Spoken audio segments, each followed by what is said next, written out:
Important update about YouTube playlists. Hey everyone. We've received many messages asking why our YouTube playlists aren't showing up. Do we create YouTube playlists? Yes, we absolutely do. So why can't you see them? Honestly, we're not sure. We've been in contact with YouTube support for several months now, but we still haven't received a clear answer or solution. After much discussion, our team has decided to take matters into our own hands. We believe the issue might be related to the number of playlists we've created on a single channel, possibly too many. Our solution? We're launching 2 additional YouTube channels, giving us a total of 3. This way, we can organize our audiobooks better and avoid the playlist visibility issue in the future. This change only affects our YouTube audience. If you're a patron supporter, you can still access all our audiobooks by visiting the collection menu on Patreon. Thanks so much for your time and continued support. Happy listening. He was their only source of information right now after all. Whatever Felix did to the clown seemed to be protecting him from the hockey as well. Thankfully Demon Lord's hockey has no physical effects, or Rimuru would think that Felix would easily destroy a country-sized area with his hockey, and that was him being hopeful. In reality he wouldn't be surprised if his hockey caused even more damage than that. Even now, the sheer spiritual pressure Felix was leaking was enough to kill entire countries with ease, even if they are incredibly far away. Any being below the special A rank would immediately die when exposed to this level of Demon Lord's Holly. His best friend was really broken. Thankfully he was able to quickly place a barrier using Uriel that is able to contain Felix's hockey. But some of his hockey did leak out for a moment. He could only hope that it didn't cause too much damage. Oi Rimuru. Whose hockey was that?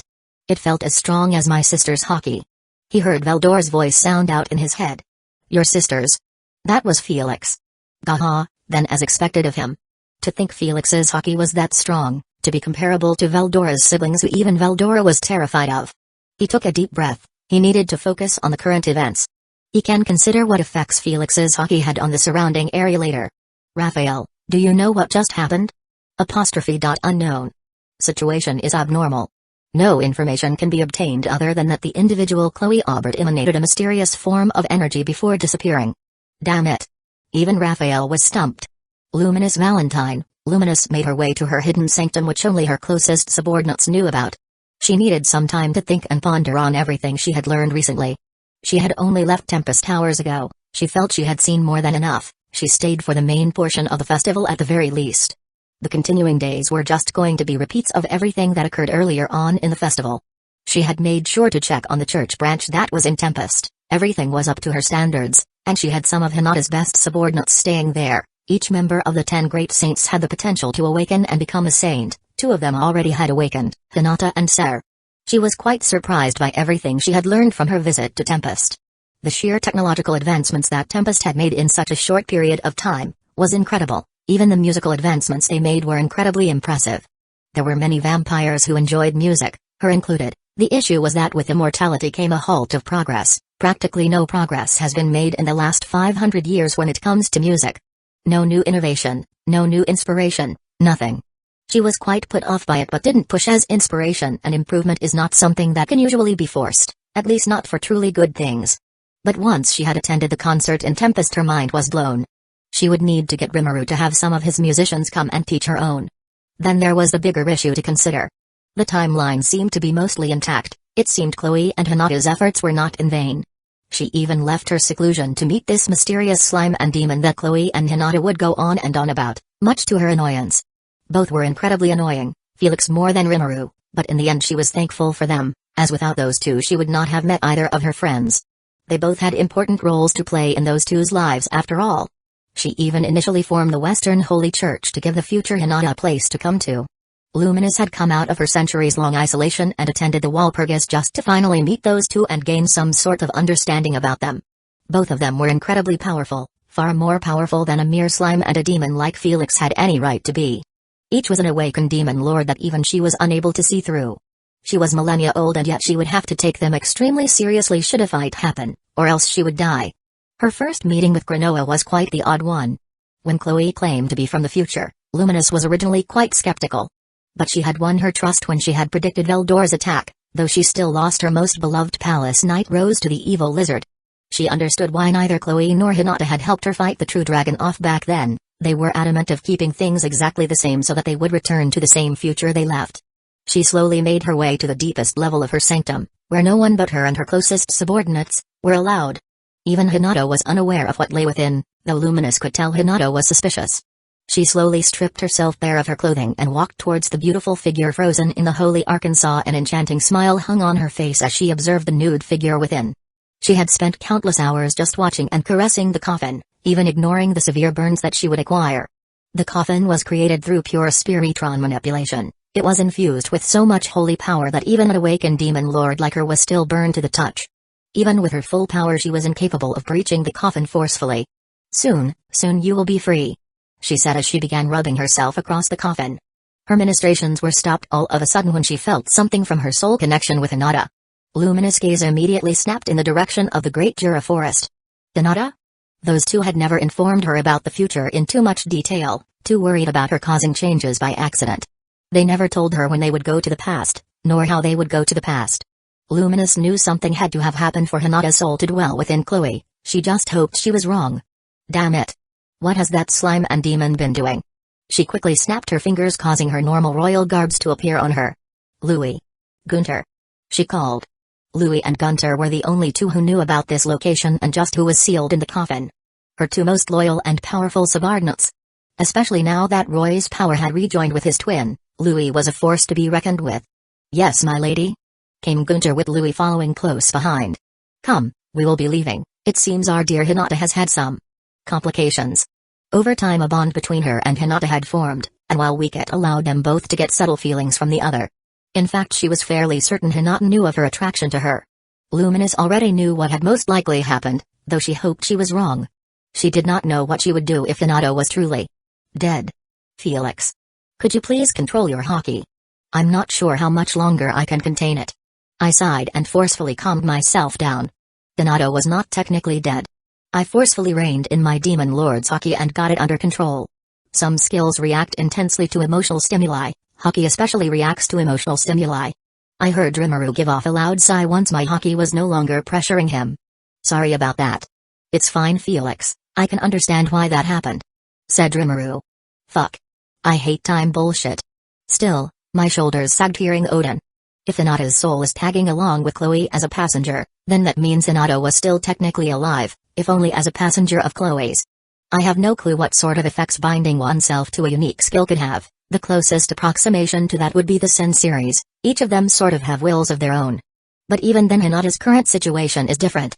For one, will her soul heal over time now that there are no spiritrons actively trying to corrupt her soul? Who knows what sort of situation those two have appeared in? Still, it's best I focus on things I can actually have a chance of affecting. Still, I'm just surprised that it is possible to pass on skills. Hinata must really believe in Chloe if she was willing to pass on one of her unique skills. The only issue is that I don't know if those two were sent to the past or the future. If they were sent to the past, I'll have a far easier time finding them as long as they have survived to this day. If they were sent to the future, however, well, it'll be far more difficult. "Do you know what just happened, Felix?" asked Rimuru. Before I could answer, I felt three presences teleport very close by. One of them was very recognizable. "I'll explain everything to everyone. I don't want to repeat myself." Rimuru nodded as he stared in the direction Luminous had appeared from. Rimuru snapped his fingers and dispelled the barrier he seemed to have created to contain my hockey. That was a good move. Who knows how much damage my hockey could have done when let loose. Normally I can just focus my hockey to a certain area so I don't cause too much damage. I guess Hinata mattered more to me than a simple test subject. Our relationship may have started absolutely horribly, and I even started teaching her as an experiment of sorts, but she's grown on me. Like a fungus that absolutely refuses to leave. The clown was still bound by fixation. I'm not a raging beast. It would be idiotic to kill the clown when he is our only source of information along with Maria Bell. I just wanted to hurt him a bit, no biggie. I extended my hand to the god-grade sword that was lying on the ground next to the clown. I didn't even bother with it at first, far too angry at the clown. The sword floated towards me. Once it was in my hand I could feel it accept me as its master. God-grade equipment often had a will of their own and would reject those they found unworthy. This one seems to have been actually forged rather than created with material creation as well.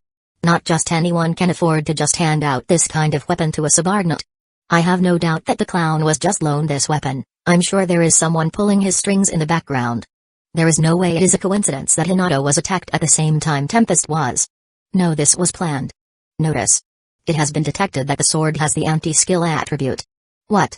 The weapon has a weaker anti-skill attribute than the individual Ecchi Kagorazaka, and it has been detected that the weapon is likely made out of human bones.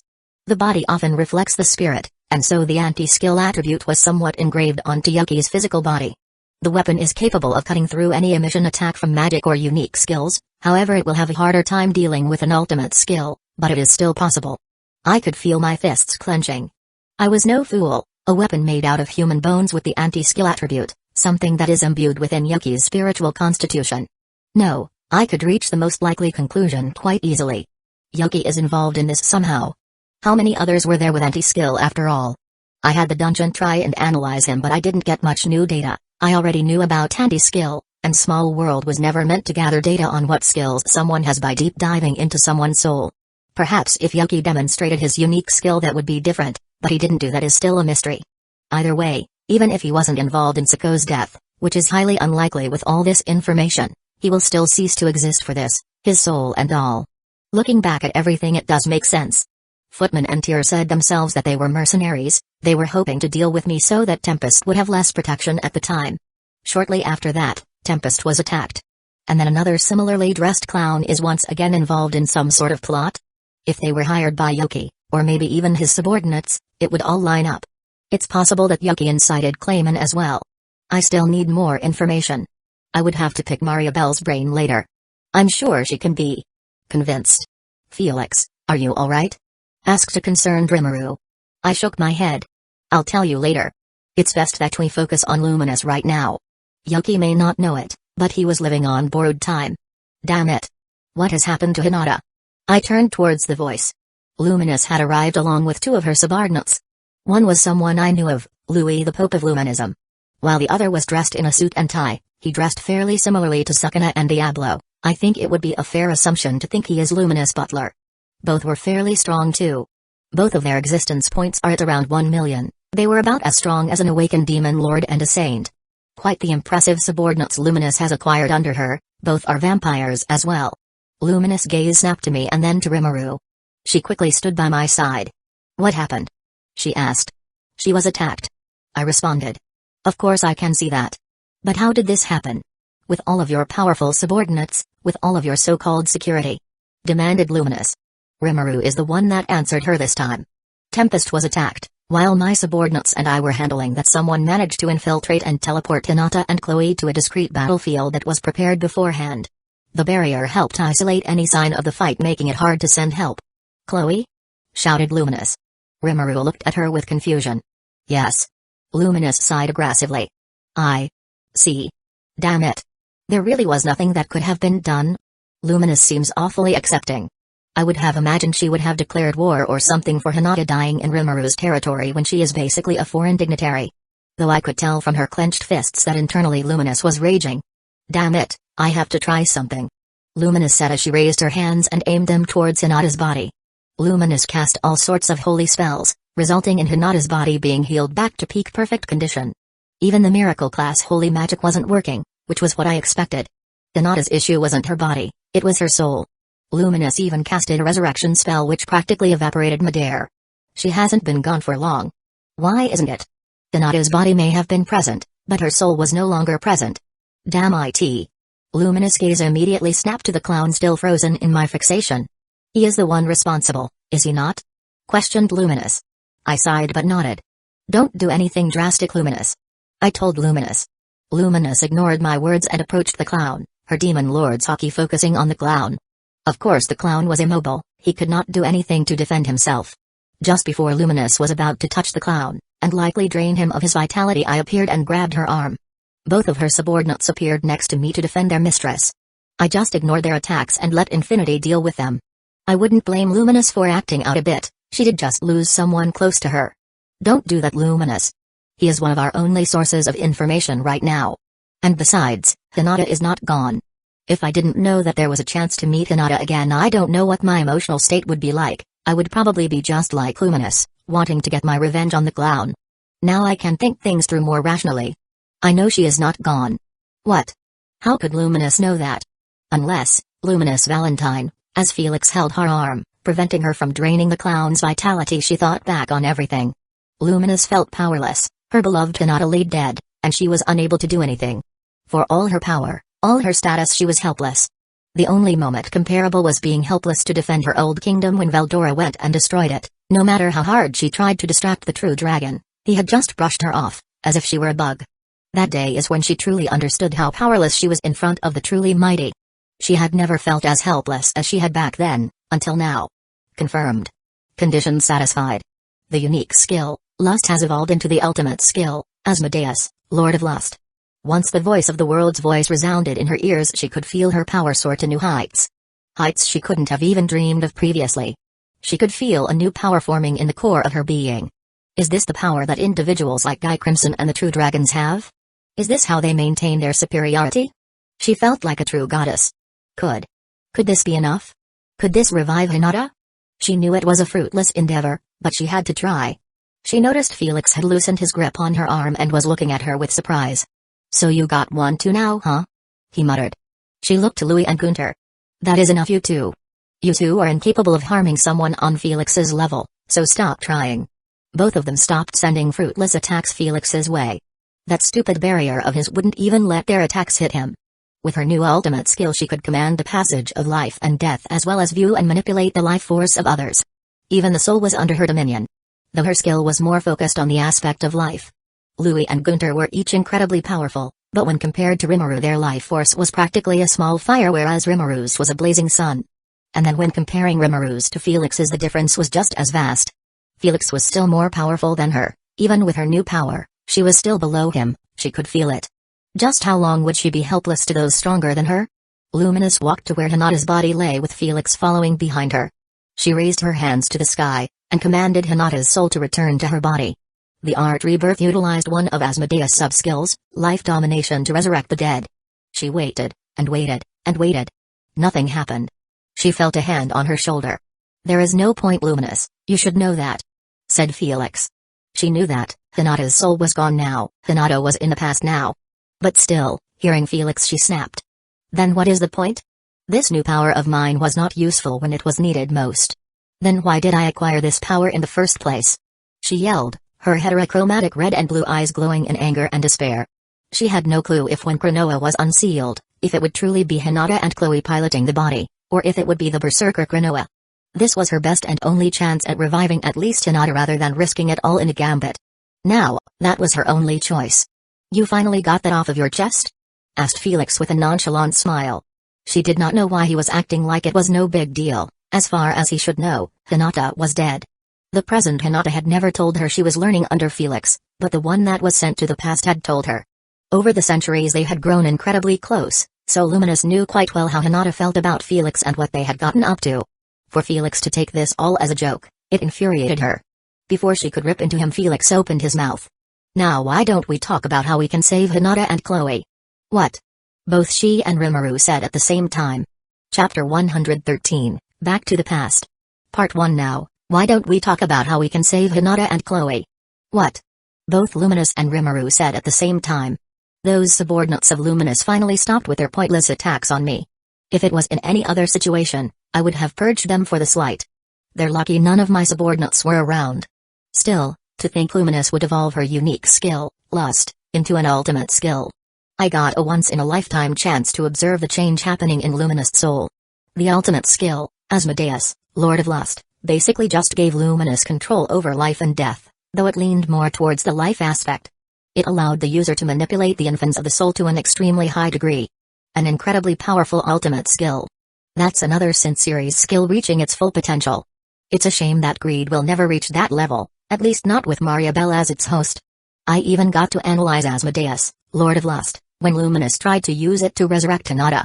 By now, you should know what just happened, right, Luminous? Rimuru was looking at the both of us in confusion, while Luminous was glaring at me. If my guess was right, then Luminous should at least be aware of what just happened. Earlier, when I told Luminous that Hinata was not truly gone, she said that she knew. Now, how could she possibly know something like that when she was not even present to see what had happened? Sure, she may have some absurd analysis skill, but I know she doesn't.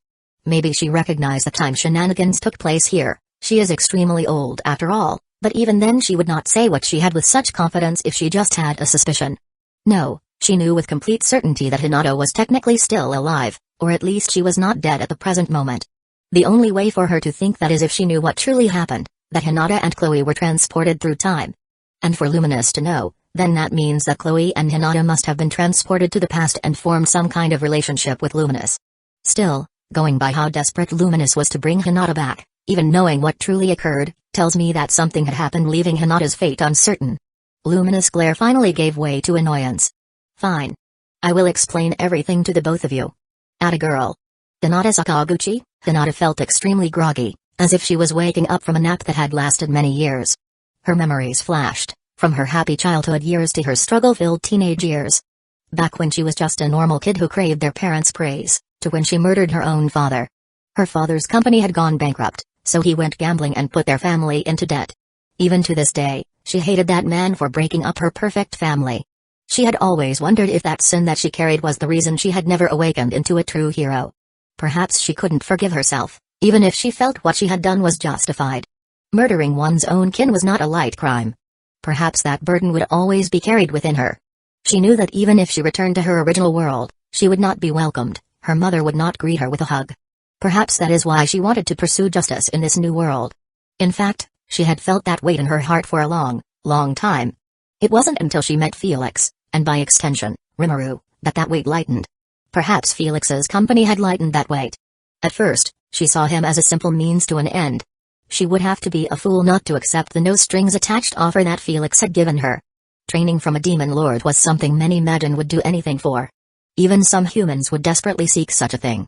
She had planned to quickly learn everything the demon lord was willing to teach and then move on. She had not expected it to be so incredibly difficult, however. She had learned many things under Felix's tutelage, but she was still far behind him, even she could see that. So she trained, and trained, and trained. Over that period of time, she slowly found herself becoming fond of Felix and Rimuru due to their continued interactions. It may be due to her knowing of their previous lives as humans that she saw them as different from the rest, even she herself did not know. But she grew closer to them all the same. Perhaps, in another life, her and Felix could have become something more. She could have seen their relationship going in that direction if the stars had aligned. Though that was probably due to his playboy nature. His personality may have been annoying, and he was extremely arrogant, self-centered, and an irredeemable playboy. But she knew he cared for her in his own way. He cared for those around him, she could see it in his actions. When he would pause their training sessions to pick up flowers for one of his lovers, or when he would help Rimuru out with simple tasks, seeking to help take some of the load off his friend's back. He was full of flaws, as all humans were, but he had his good side. Perhaps if she had encountered him during his tenure as an adventurer that he had mentioned, then things could have been different. Her most recent memories flashed in her head. It was too late to change anything at this point. She felt like just falling asleep as she continued to fall into this mysterious void. Don't leave me now, Hinata. All of a sudden complete awareness came back to Hinata. Chloe? She quickly came back to reality. She could not see anything, she was practically completely blind. Use your heart to see, Hinata. Her heart? She focused on sensing the outside world. It took her a few moments before she could truly see what was happening, not through her eyes but through her heart. She was in an incredibly dark area, with a light in front of her. Where am I? You are inside of me. Inside of you? Did she not die? She was stabbed by a dagger coated with spiritrons. It was practically a miniature disintegration. She should have been completely erased. Even when using her unique skill, mathematician, she could not come up with an explanation. In fact, she was surprised she could even use her skill in this kind of situation. Felix had said that skills were truly one of the most fascinating things in the universe, and now she could sort of see why he thought like that. Truly how mysterious. I'll explain everything to you once you are stabilized. Do you see that white light? Walk into it. Hinata heeded Chloe's words and did as she said. She felt like she was moving her physical body even though she knew she did not possess one. The moment she came into contact with the light, she felt everything change. She felt far more stable. There we go, that's better. Do you feel better now? Ugh, yes. Now could you explain everything to me? Yes. Now listen here, Hinata. Right now you are basically inside of my soul. You were very close to being devoured by my infinity prison, but you are safe for now. You don't have a body anymore obviously and will be far more limited with your actions. I know this is something new for you but please don't do anything drastic. Infinity prison? That must have been the bottom of the darkness she was falling through. What do you think of me? Of course, I won't do anything drastic that might endanger you. Aha, that's good. I was just making sure. Thank you for waking me up. Hee, no problem Hinata. But how did my soul end up in yours? Funny thing that. When you tried to pass on your skill, your soul sort of attached to it, so your soul came along for the journey and ended up residing in my soul. Your soul itself was injured, but since the spiritrons that were inside of you were left behind, I was able to slowly heal you over a long period of time. If you inherited my skill, then how am I able to use it? Because I resisted it. If I fully inherited the skill, who knows what would have happened to your soul. Now you still have your skills and your soul is safe inside of me. I see. You really saved me, huh, Chloe? Of course. You believed that I could be a hero, so of course I would save you. I see. I see. If we are both still alive, then what is happening in the real world? Was the clown dealt with? What about the attack on Tempest? I don't know. I imagine with Felix and Rimuru everything went fine. Hinata thought it was quite odd that Chloe removed the honorifics from Rimuru's name. She always used to call him Rimuru-sensei. She also never used to call Felix, but she ignored that and focused on what Chloe had said. You don't know. Listen carefully, I don't know how to say this, but we are in the past. We are in the far, far past, long before both Rimuru and Felix show up. The past? Time travel? Yes. Chloe then directed her spiritual vision in a certain direction. Can you see that mountain? Is that? Yup, it's Mount Laura. We truly are in the distant past then. This entire area was considered a holy land back in the present time. There used to be a city here. Luminous would move her center of power to this location in the future after Veldora destroys her original kingdom. When I was originally sent back in time, I was just outside the Jura forest. Whenever I travel back in time, I end up staying in the same physical location. Then why are we here? Because this isn't my first time in the past. I am just following the same path I took to reach the same ideal future that we had left from. What?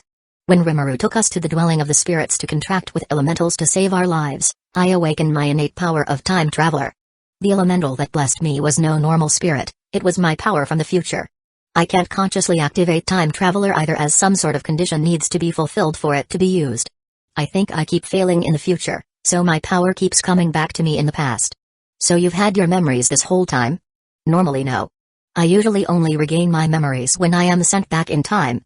This time, however, was different. I do not know what caused this miracle, but this time I regained parts of my memories at the dwelling of the spirits. Using this knowledge, I was able to lead things to a better situation than normal. So you have been doing the same things over and over again? Until this loop, I was yes. Hinata did not know how to respond to that. Such a fate was incredibly cruel. I'm sorry you had to suffer through that, Chloe. It's okay. If I can save Rimuru and everyone else in one of these loops, then it will all have been worth it. Hinata did not miss the affection in Chloe's voice when she spoke about Rimuru. She could tell, Chloe Aubert was in love with Rimuru Tempest. What did you mean by saying a better situation earlier? Normally, Rimuru does not become a demon lord. Usually, you do not confront him during the Famuth invasion, as he would be long gone by then, and so he reaches Tempest on time and quickly defends Tempest and kicks all the invaders out. Thanks to this, he has no reason to become a true demon lord. She began, focusing for a few moments to make sure she remembered everything correctly. Felix also does not become a true demon lord at this point, though he does join the council as he confronts Clayman and his army. But from what Felix told me, he did not kill the entire army like he did in the most recent timeline. He challenged Clayman to a fight, and Clayman's arrogance worked against him. He lost the fight, and so Felix inherited his position. I see, so events were different, huh? But I don't see what the issue is.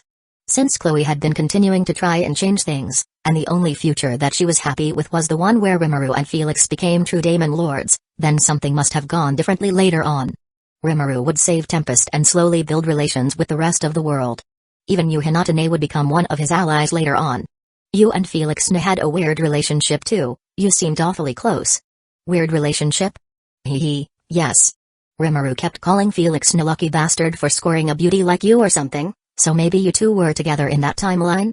I don't know, I never bothered to ask. Together? Hinata was sure that if she had a body, her cheeks would be glowing. Yup. Anyways, everything was going fine for 5 years. We all trained together and grew stronger. Felix would stop by and teach us things from time to time. We even went for a field trip to his territory. But the good times did not last. The Eastern Empire attacked. Rimuru ended up dying and Veldora was unleashed. Felix also went on a rampage and ascended into a true demon lord. He ended up summoning a demon, a primordial at that. The primordial of Yellow, John. Megaman? That is what she was called in this iteration, but back then I remember Felix's words. He said he wanted the Eastern Empire to suffer, to feel despair. And so he told Jon that she would be his bringer of despair, his Apanoia. With Jon named, he unleashed her on the enemy forces. Hinata was sure the Eastern Empire was not in for a good time. She had met Megaman, and one thing she knew was that she loved to cause destruction and chaos. Veldora, Felix and Jon killed over 1 million humans in total. The Eastern Empire's army was decimated. 1 million? I remember that day clearly even now. I begged Rimuru not to go, but he wouldn't listen. He passed on the mask to me and left and never returned. Hinata took a moment to digest all that. To think one event going differently could lead to such a drastically different future. However, Veldora was in a berserk state. He could not differentiate between friend or foe, and so he was attacking Tempest as well as the Eastern Empire's forces. The newly ascended Felix was fighting him off. Luminous, you, and I as well as Rimuru and Felix's subordinates were also there, helping to mitigate the damage. Felix was that strong even after just awakening? To be able to take on a true dragon right after awakening was incredible. Yes, he did not even go into a slumber after his awakening. He seemed to have immediately brought his power under his complete control and seemed to have perfect mastery of his skills almost immediately, so he was able to lead Veldora away before a significant amount of damage was done to Tempest and its people. I see. However, in the midst of the fight, you died. I only saw a flash of light, and then my ability activated, sending me back in time. After seeing me die? Yes. It seems that the condition to activate my time leap is to see you die. Hinata did not know how to feel about that, to think that she had died in every single one of Chloe's loops. That was just unnerving. I don't know what had happened after your death, but I imagine Felix went on a rampage. Most of the loops go in a similar fashion. But this time was different. In every single one of my loops, Rimuru had been dead before time leap activated. This time he was alive and awakened along with Felix. If Felix awakened the same power as he always does, then I am confident nothing will happen to everyone else. Why are you so confident that Felix can protect Rimuru and Tempest? I've known everyone for a very long time. If you add up all my years, in some of my memories, I got to see a close-up view of Felix going all out after awakening and battling Veldora. Someone as strong as that should be capable of almost anything. I see. Felix was a monster even to Chloe's eyes, huh? Not to mention his subordinates this time around. 3 of the primordial demons, his other subordinates are extremely powerful as well. Not to mention Rimuru's subordinates. Normally, they wouldn't be half as strong as they are in this timeline. Hinata guessed that was from the blessings they received from both Felix's and Rimuru's harvest festival. Felix has explained a bit about true demon lords and the process of them awakening. She was a bit put off at how almost easy it seemed. Killing 10,000 normal humans was a breeze to a lot of Majin. Thankfully, such a condition was mostly unknown. Not to mention the other condition of possessing a Daemon Lord seed. Felix truly was well earned.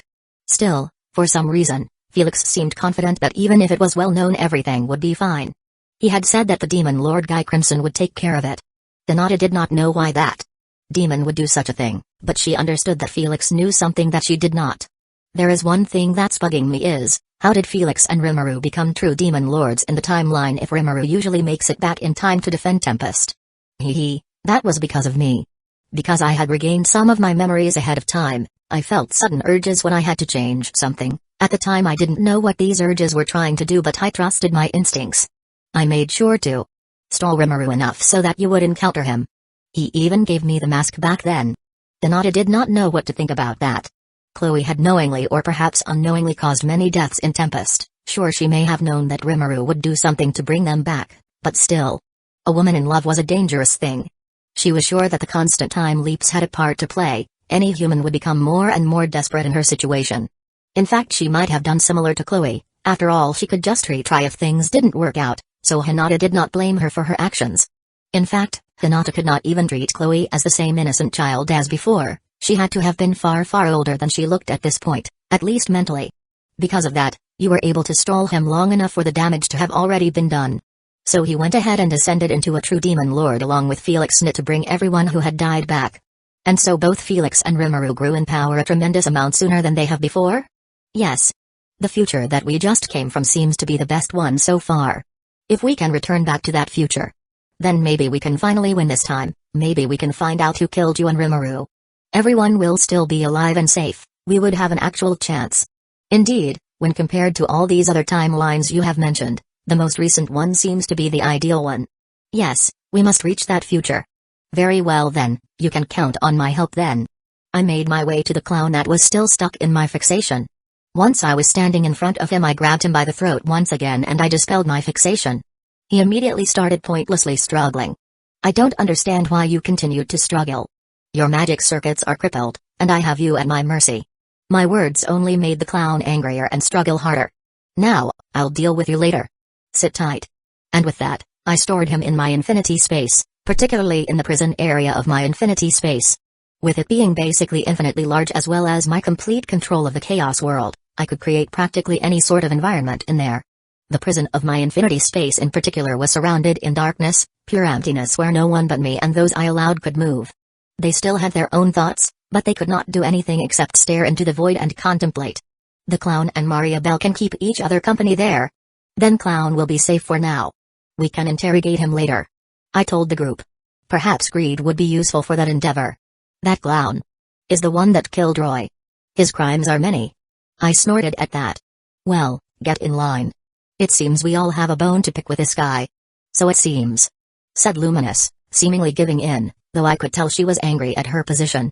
While we both had things the other wanted, she knew she was in a weaker position. I had the clown, and Rimuru and I could easily take Luminous together. Though Rimuru would likely be very against that, not to mention I didn't even want to do such a thing. Though she did seem to need us for something. So, we definitely held the position of power at the moment. But Roy Valentine, huh? I remember hearing that Roy had fought the demon Lord Kazlim evenly, so he was probably pretty powerful. That also gives me a rough estimate of Kazlim's own power. Going by the amount of energy I sensed Roy to have back at the Walpurgis, he was probably about half as strong as Louis. So this Kazlim was fairly weak, all things considered, definitely not a true demon lord, likely just a seed. Doesn't matter anyway, as Guy had said that Leon killed Kazlim. I turned around to look at Luminous. Roy was about half as powerful as Louis, right? Luminous nodded. Indeed, Louis and Roy were originally a single being that I split into two. Roy's power returned to Louis once he had passed away. Huh, so Louis wasn't this strong originally, interesting. I do wonder how one would split a single being into two though. I see. Thanks for answering. Though the clown is incredibly powerful as well, he's around the level of an awakened being, with an amount of existence points a fair bit higher than even that subordinate of Luminous's, Louis. His soul was a bit odd, too. Luminous turned to her two subordinates. Seeing as you two are not needed, return back to Ruberius. They both bowed to her and then vanished. I walked towards Hinata's body and knelt down. I placed my hand on her stomach and stored her in my infinity space. I have a feeling this body may come in handy later on. What did you do? Demanded Luminous. I raised both of my hands up. Peace, Luminous. I am simply storing her body and keeping it safe. I have a feeling that this body will have a use at some point. Luminous glare was still present, but she took a deep breath and calmed down. Very well. Then, should I not be the one safekeeping her body? She was my subordinate. I waved my finger at her. But I was her teacher. Not to mention I have a far better chance at keeping her body safe. What is that supposed to mean?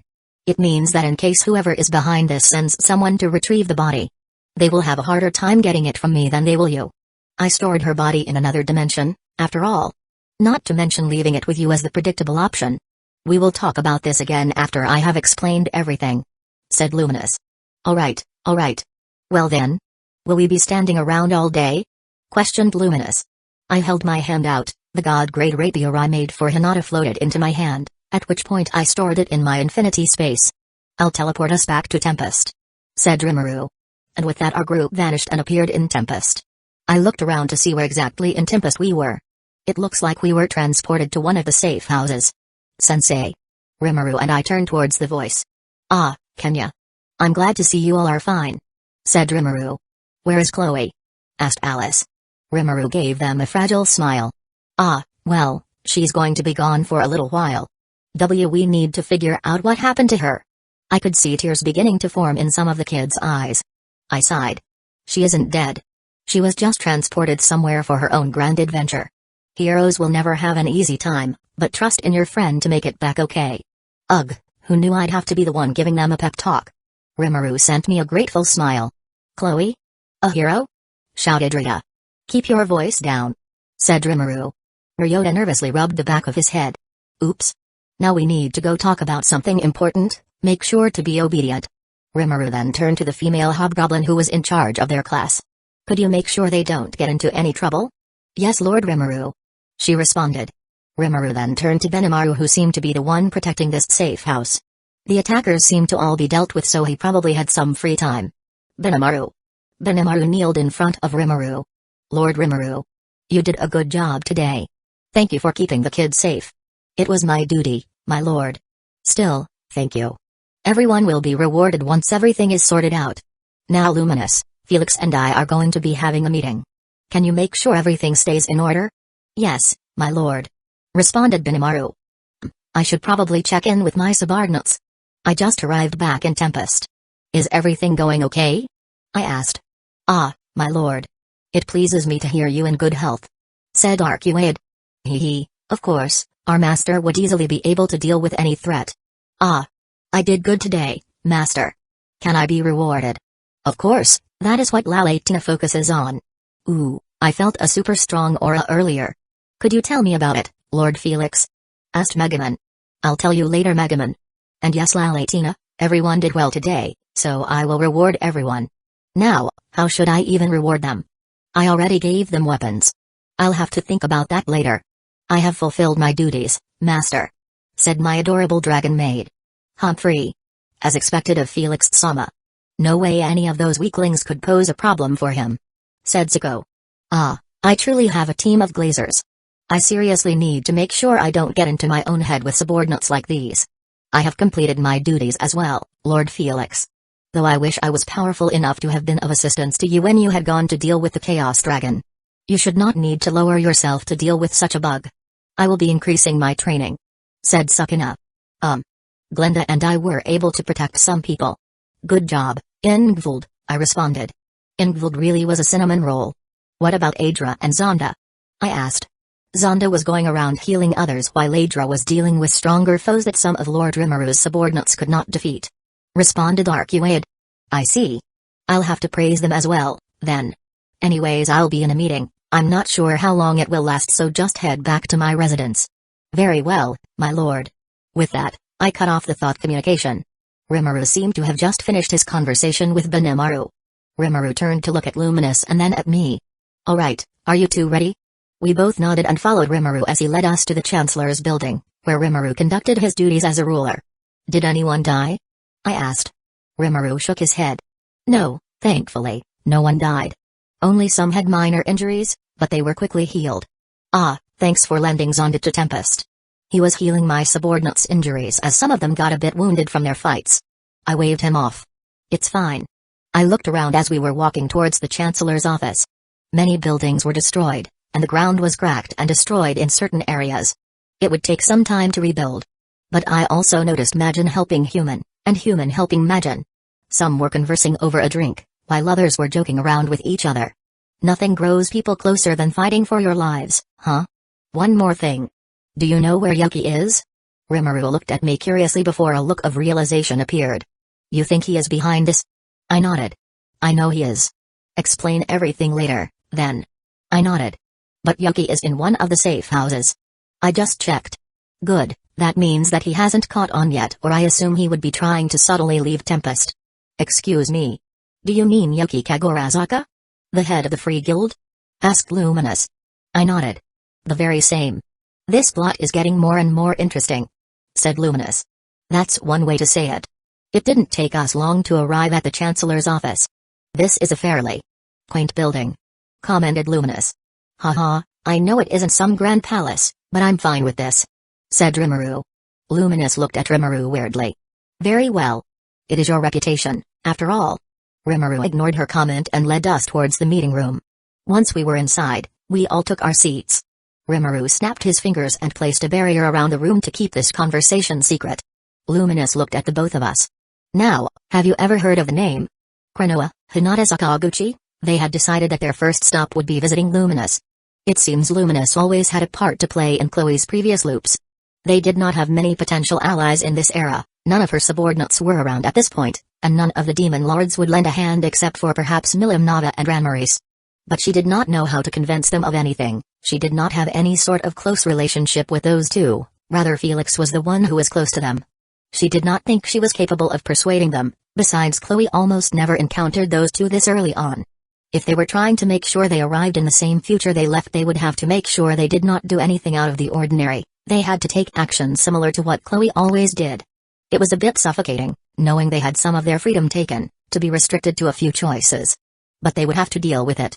They were currently heading to Luminous Old Castle, Night Rose, which was destroyed by Veldora in the future. I will tell Luminous about Veldora's attack so she can evacuate her civilians. That should be enough to earn her trust. Very well. That is a good move. Though be prepared for rejection. Luminous may not believe you right away. I know she'll come around. Sometimes, having future knowledge can give you all the confidence you need. Chloe already knew the way to get to Luminous Old Castle. It truly is quite majestic. No wonder Luminous was always so angry at Veldora for destroying this. Yup. Veldora may become Rimuru friend in the future, but he is just a berserker now. Indeed. Hinata herself was rather put off by Veldora. Even up to her death she could not get him to take her seriously throughout their many spars. It didn't take long for a group of vampires to appear in front of Chloe, guards by the look of it. "Who are you?" asked the guard in the lead. "Hello there. I am here to see Luminous," Chloe boldly declared. "Ugh, I don't think that was the right move, Chloe. Boldly proclaiming their ruler's name without any honorifics isn't likely to blow over well. Don't worry, I know Luminous. But you don't? You haven't even met Luminous yet. Ah, crap. That's right, I always mix some of these things up with all these memories in my head. In fact, I think I remember you scolding me about the same thing before, It was nice to know even her other versions were keeping Chloe in check. It was not a task for the light-hearted, it seemed. Though from what Chloe said, she did not always accompany Chloe back to the past. Sometimes it was up to Chloe alone to resolve everything. Hinata was sure that the loneliness was killing her. "Alright, how about I help you? Whenever someone asks you something, don't immediately respond, hear me out first. Okay. That's good. If Chloe says something she is not supposed to, history could change. Even a slight deviation could mess everything up. That's from next time, though." After saying that, Chloe dashed past Luminous guards and quickly made her way to Luminous chamber. "Damn it. Did you not hear what I just said? Don't worry, I've done this before already. Ugh, what a pain. Hey." Chloe burst through the door. Luminous was sitting in the center of the room on her throne. "Now, who do we have here?" said Luminous with a haughty smile. Chloe gave her a wave. "Hello. I am Chloe Aubert. I am here to warn you that Veldora will be attacking this place soon." Luminous looked at Chloe with interest. "The storm dragon will attack, you say? I'm sure you understand I can't just take you at your word." This was going better than Hinata thought it would. "Lady Luminous," yelled one of the guards who had just arrived. Luminous waved her hand at them. "Leave. You have already shown your incompetence enough for today." The guards cowered under Luminous' glare and quickly left. Luminous then looked to Chloe. "Now, why don't we continue?" Chloe nodded. "The true dragon Veldora will be attacking this place soon. I have no doubt about that fact. And while you are strong, you and I both know you are not capable of taking on a true dragon." Such a comment probably stung Luminous' pride, but from experience, Hinata knew that Luminous was capable of swallowing her pride. She did care for her people, after all. "Indeed, it pains me to admit, but the true dragons are not a foe that can be beaten by conventional means. Only true monsters like Guy Crimson and the first true hero would have a chance. But can I trust you?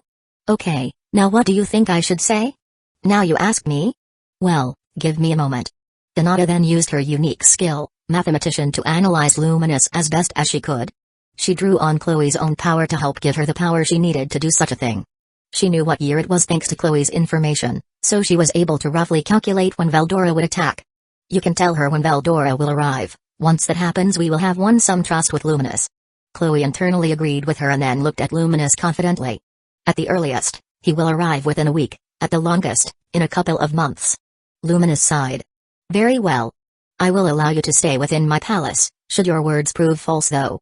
Chloe waved Luminous off. "They are not false." And so began their stay in Night Rose. They watched as Luminous faced Veldora head-on. Thankfully all of Luminous' citizens had been evacuated as Luminous had decided to trust them.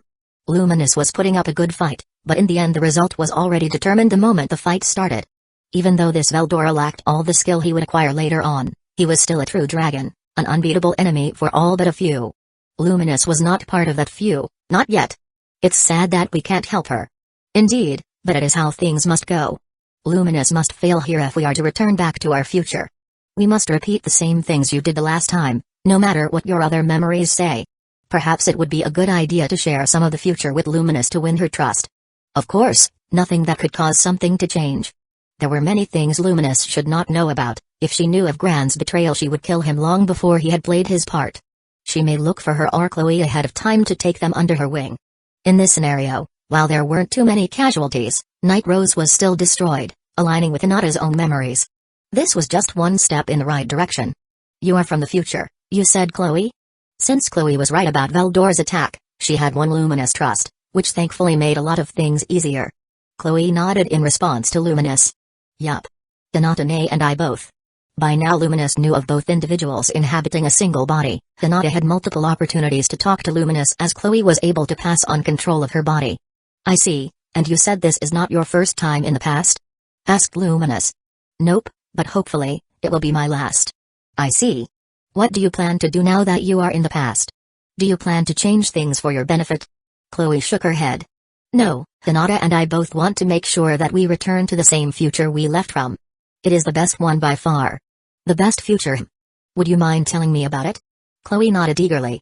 I was a stray otherworlder at first. I appeared with my childhood friend. But the moment I appeared in this world, I was summoned to the future. I ended up going to a school and met my teacher, Rimuru. After that, events varied depending on the timeline, but in almost all of them Rimuru dies. Hinata noticed that Chloe was keeping the events that occurred in the future incredibly vague, which was good. The less Luminous knew, the better. Luminous nodded. I see. And what about Hinata? Hearing Luminous, Chloe passed on control of the body over to her. Well, I was originally a stray otherworlder as well. I ended up meeting a nice teacher who took me in and taught me. I ended up leaving that teacher after I learned everything from her. Hinata knew she did not treat Shizu-sensei as well as she should have, but fear often causes humans to do things they regret in the future. Shizu-sensei was the closest thing she had to a mother figure in this world. In her case, the fear of attachment. If she had met Felix back then, she likely would have done something similar, though, with his personality, he likely would have tracked her down and beat her up. After that, I journeyed around the world for some time before finding a place where I felt I could make a difference. That place was with you, Luminous. Luminous blushed slightly, hearing her. How odd. I see. After that, I grew in strength and eventually became the leader of your personal Night Order of sorts. I would end up having a misunderstanding with Rimuru and it would lead to a fight. Thankfully everything ended up fine. Through Rimuru I ended up meeting my second teacher, the Demon Lord Felix. Hearing that, Luminous looked far more interested. A Demon Lord would teach you? Hinata nodded. Yes, I suspect he originally began out of his own petty desire to punish me for almost killing his friend. But we did grow closer over time. Hinata said with a fond smile on her face. For some reason, Luminous' eyes narrowed at that. How strong is this Demon Lord Felix? Asked Luminous. Hinata tilted her head slightly. I could not say. I had no way to measure his strength. He did tell me that he had beaten me with contemptuous ease while using 1% of his power. 1%? Yelled a shocked Luminous. Hinata nodded. Yes, 1%. And you were a saint then? Hinata nodded once again. Yes, an incomplete one, but I was capable of elevating myself to the same level as a complete saint with the help of the armor you had gifted me.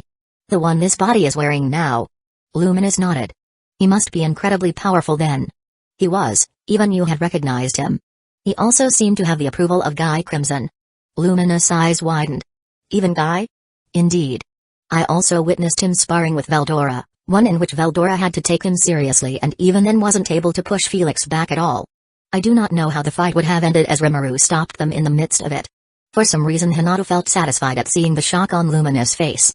It was only right that she recognized how amazing her teacher was. For all Felix's faults, he was strong, no one could deny that. It was fairly odd that she was proud of such a thing, however. She had not felt anything similar for others. I look forward to meeting this Slimon demon in the future then. Hinata was sure Luminous would regret saying that. Luminous had ranted to her about how annoying Felix was on multiple occasions. Hinata went on to give some more about her background. Well then, what do you plan to do now? Hinata passed control of the body back to Chloe. Well, I always end up being a hero for some time, so I will do the same this time as well to make sure that the future stays right. A hero? Very well then. I will inform everyone here that you are my friend. Should you need something you may ask anyone. Said Luminous. Great. Thanks Luminous. As they were leaving towards the personal quarters Luminous had assigned them, Hinata asked, "What will you be known as?" "You can't be known as Chloe Aubert, or that would be far too suspicious in the future." That's right. Leon Onyai-chan will definitely find out. I usually just pick a name, why don't you choose one this time?" "A name, huh?" "Since you have the unique skill, Time Traveler, we can use the name of the primordial of time from Greek mythos, Chronos. We can change it a bit to differentiate a bit." "What about Granoa?" "Okay then. I will be called Granoa from now on." Chapter 114, Back to the Past. Part 2. Rimuru and I processed the story we had just been told. "So Chloe and Hinata are in the past?" asked Rimuru. Luminous nodded. "That is correct." "Who knew that Hinata and Chloe would together become the being known as Granoa?" "Not much is known about that hero, but it is confirmed that she existed. She is the one who had sealed Veldora after all. Granoa has been responsible for the demise of multiple demon lords as well. I imagine all of this was done to maintain the timeline, to make sure nothing changed so they returned to the same future they left." Rimuru turned to look at me. "Why don't you seem to be that surprised, Felix?" "Because I already suspected it." Rimuru's eyes widened. "What?" Rimuru shouted. "Yeah, ever since I first met Chloe, I knew she had an unusual ability. I knew she was likely capable of traveling through time." Hearing me, Rimuru looked at me with betrayal in his eyes, which did make me feel a bit bad. "Then why didn't you tell me?" I sighed hearing him. "Because I did not know if that would change things. At the time I did not know how exactly her ability would work, if it took her to the future or the past. If it took her to the future, then no big deal. But if it took her to the past..." Rimuru looked at me with understanding in his eyes. "Then just you sharing that information with me might have changed things. I may have acted differently, I may have kept Chloe hidden somewhere, and then she would not have been with Hinata during the attack. And so Hinata would truly have been dead, and Chloe would not go to the past. And if that happened..." I nodded. "If that happened, then a lot of things would be very, very different. Our present selves wouldn't exist." Rimuru sighed. Fine, I forgive you. But tell me important stuff like this from now on. I'm not as emotional as you think I am." Even though Rimuru said that I knew he would feel the sting of betrayal for some time, even I am self-aware enough to know that what I did was questionable. The best I could do was continue being Rimuru's friend. Hopefully, he'll come around. Maybe I can make a copy of that super sexy lingerie Suko wears sometimes and pass it on to Shuna. Alright, fine, I'll do that. Seeing as our conversation was done, Luminous looked at me with curiosity in her eyes. "I was not aware you could immediately know of someone's abilities." "Well, it isn't something I share with many people." Luminous nodded. "Understandable. I would do the same in your position." I nodded in response. "It is a useful ability, it's how I knew to take you seriously from the start. One does not hold one of the Sin series skills without having some monstrous potential."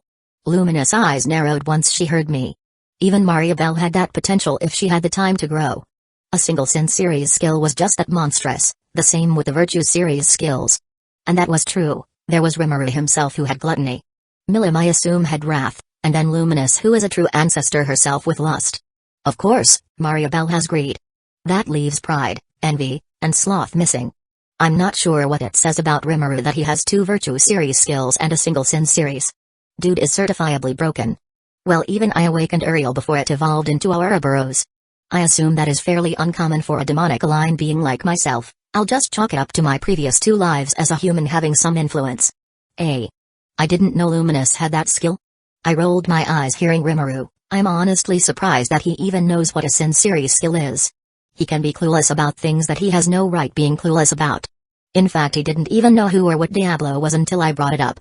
Luminous pursed her lips. "I see, thank you for the compliment then, Felix." I tipped my non-existent hat to her, which only seemed to annoy Luminous. "Hey, I wasn't wrong for that belief either. Not just anyone can evolve their unique skill on their own.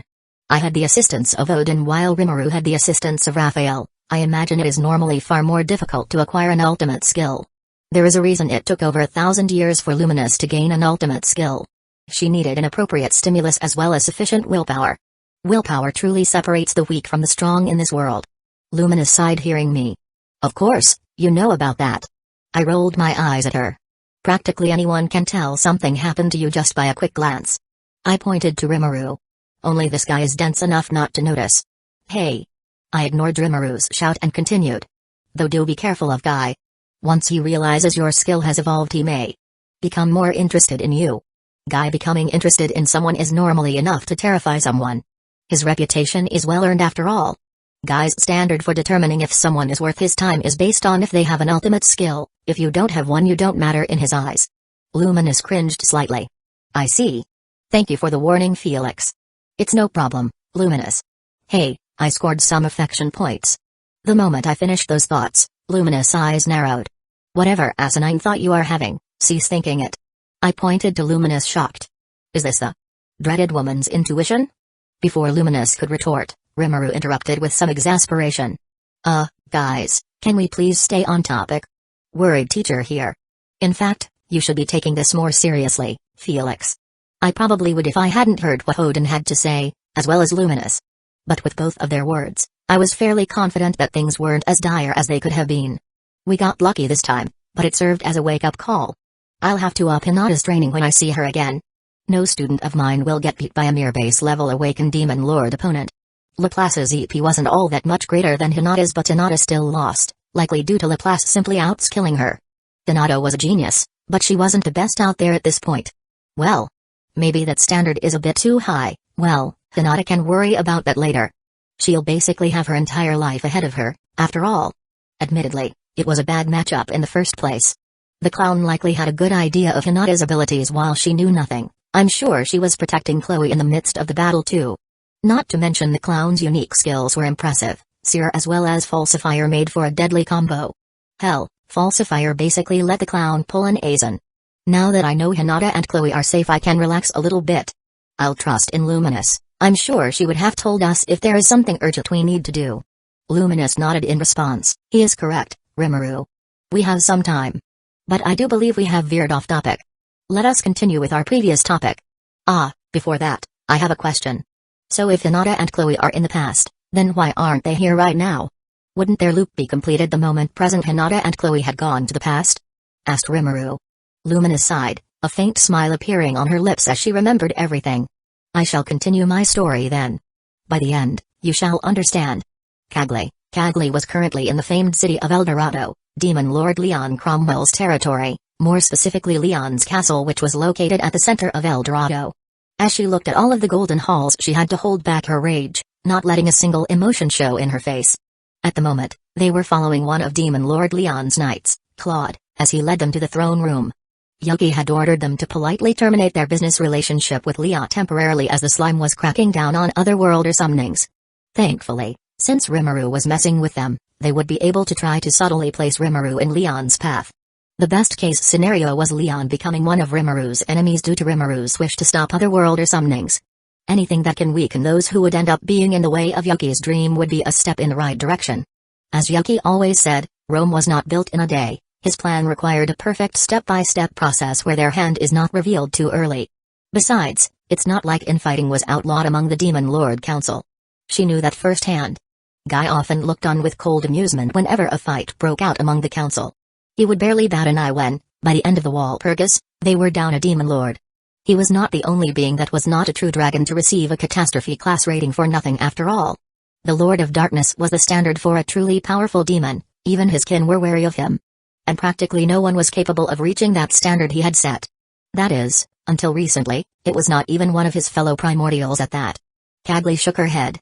Now was not the time to think about that particular mess. She would trust in Ecchi to come up with a plan like he always did. Not to mention her unique skill, Planner would assist in that endeavor. At this point, the attack on Tempest should have been complete or already underway. She would have to wait to get back and hear about what Laplace had to say. Laplace was incapable of projecting his thoughts over such a large distance, not to mention the Demon Lord Leon may pick up on it. It was safer overall to just hear about everything that happened once they were back at their base.